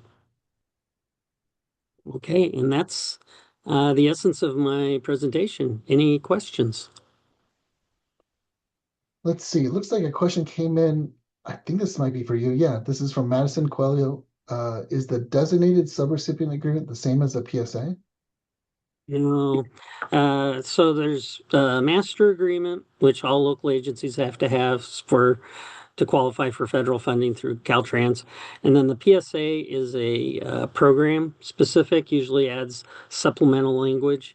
And so in addition to those two agreements for these competitive grant programs, there is yet another agreement that's required by FHWA, which is a recipient agreement. And this is project specific and it's pretty intense. FHWA has streamlined the recipient agreement, so it has all the project information, any changes from the application, and a lot of the dates where the funding's coming from, a lot of information like that. But then they reference in terms and conditions, which is about a 30-page, 35-page document, which is the terms and conditions for that specific grant program, and those change or can change between award cycles, and they're different per program, and so they're very specific, which is part of the reason we have had a hard time tying those down. It's every program cycle for every program and every project has a different terms and conditions. So we've had to come up with these templates that are not only program specific, but cycle specific as to the award cycle of the program. Thank you, Last Bob. year, oh, go ahead. Yes. I think that answers that one. Are Okay, there good. other questions for Bob on the streamlined process for competitive grants?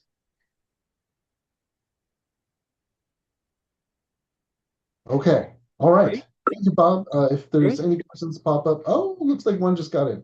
Napa County received a SS4A demonstration grant. Where do I learn about programming the funds in the FTIP? That comes from Graham Wadsworth. That's a good question. SS4A are all direct recipient projects. And so the local agency works directly with FHWA through FHWA's Delphi online system.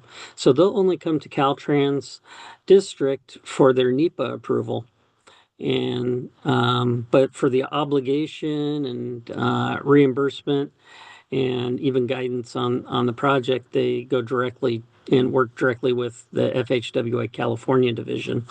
As far as FTIP programming, generally local agencies work with their RTPA or their MPO to get the project programmed in the FTIP. But they should reach out to their FHWA contact for the program and ask them specifically to see if they have any additional guidance that they need to provide on that or can provide. Bob, I'm going to pile on as an MPO myself. We run an FTIP. It's always fine to call FHWA. I think you might get a faster, more prompt answer if you contact the Napa Valley Transportation Authority, and then they might direct you to the Metropolitan Transportation Commission. MTC manages the FTIP over there, and Napa probably has a direct line of communication with MTC. Yes, and that's true. To get it actually programmed, you absolutely have to work through your MPO or RTPA. But it never hurts to ask FHWA if there's anything that they need, like proof that it's in the FTIP or whatever they need. But yeah, to get it programmed, work with your MPO and RTPA. Thank you, Jose Luis, for that clarification. All right, thank you, Bob, for that presentation. We're moving on to our next item, which is the CalTAP training updates. We're just a little bit behind, Scott. Do you want to share on CalTAP training? Yeah, let's see if I can move quickly through this. Oh, that's very quick. Start at the beginning. Thank you, Jose Luis, and thanks particularly for keeping us organized today. I know it's been kind of a complicated agenda, and you've done a great job. I appreciate it. Good morning, everyone. My name is Scott Jakovich. I'm with the California LTAP. We partner with the Caltrans Division of Local Assistance to bring you virtual trainings and webinars like Local Assistance Day to help you and your team stay up to date on the latest in local road transportation. And a great example of that is our upcoming Resident Engineers Academy, which is scheduled for the week of September 21st.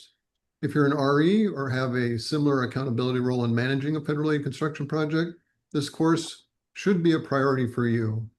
RA is an intensive 5 days of online training taught primarily by Caltrans construction oversight engineers, which guarantees you'll be learning the latest procedures and compliance strategies from the front lines. It's also a high demand training, so we do have an application process that involves some submitting background details on your training need, which helps our COEs select a final class roster based on priority. So if you or someone you know is interested in attending, you can scan this QR code. It'll take you to all the details. Plus, you'll see us and Caltrans DLA promoting the opportunity over the next couple of weeks. So there's no way you can miss it unless you're just not receiving any of our mail. Another high demand training we have coming up is labor compliance. This is a 2-day deep dive into prevailing wage and labor law taught by Caltrans expert Adam Whitcomb. If you're responsible for maintaining project compliance with state and federal prevailing wage laws or posting proper construction site signage, or maybe would like to get better at searching the DRR website, this course offers a pretty comprehensive look at your role and responsibilities and what's required to maintain project labor compliance. Our next class, as you can see, is scheduled for September 29th and 30th. It's an all-day affair.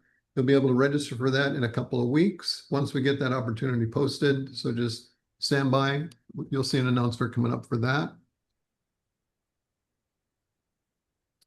And I also wanted to introduce you to our Emerging Leadership Academy. This is a professional development program designed to foster emerging municipal leaders. ELA is a set of 7 interactive workshops that help you build a mindset and provide a practical set of tools for leading with clarity, building trust, and driving results in complex public sector environments. ELA is taught by Kelly Oberly, a leadership development and mental performance expert and founder of Access Human Potential.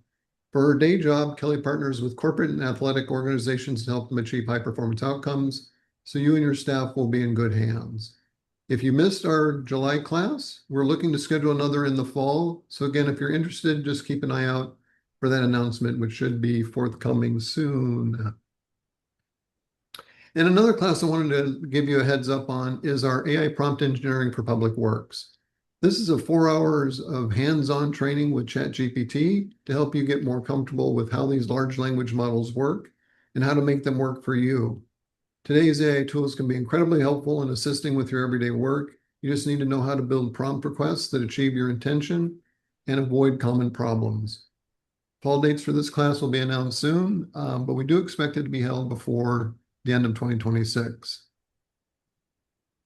And finally, in the couple of minutes that I have left, if you're not seeing the types of training you'd like or would like to take for your own professional development, that might be because we just don't know about them. I urge everyone in the audience today to give us 5 minutes of your time to fill out a brief survey of your training needs to help us program the kinds of courses you find most useful.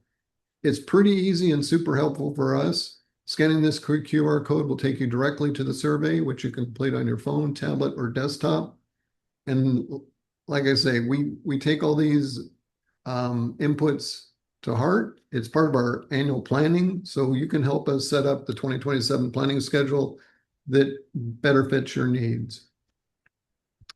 So that's it. Feel free to reach out to me with any questions or training needs. I'll drop my link one more time in the chat before we go.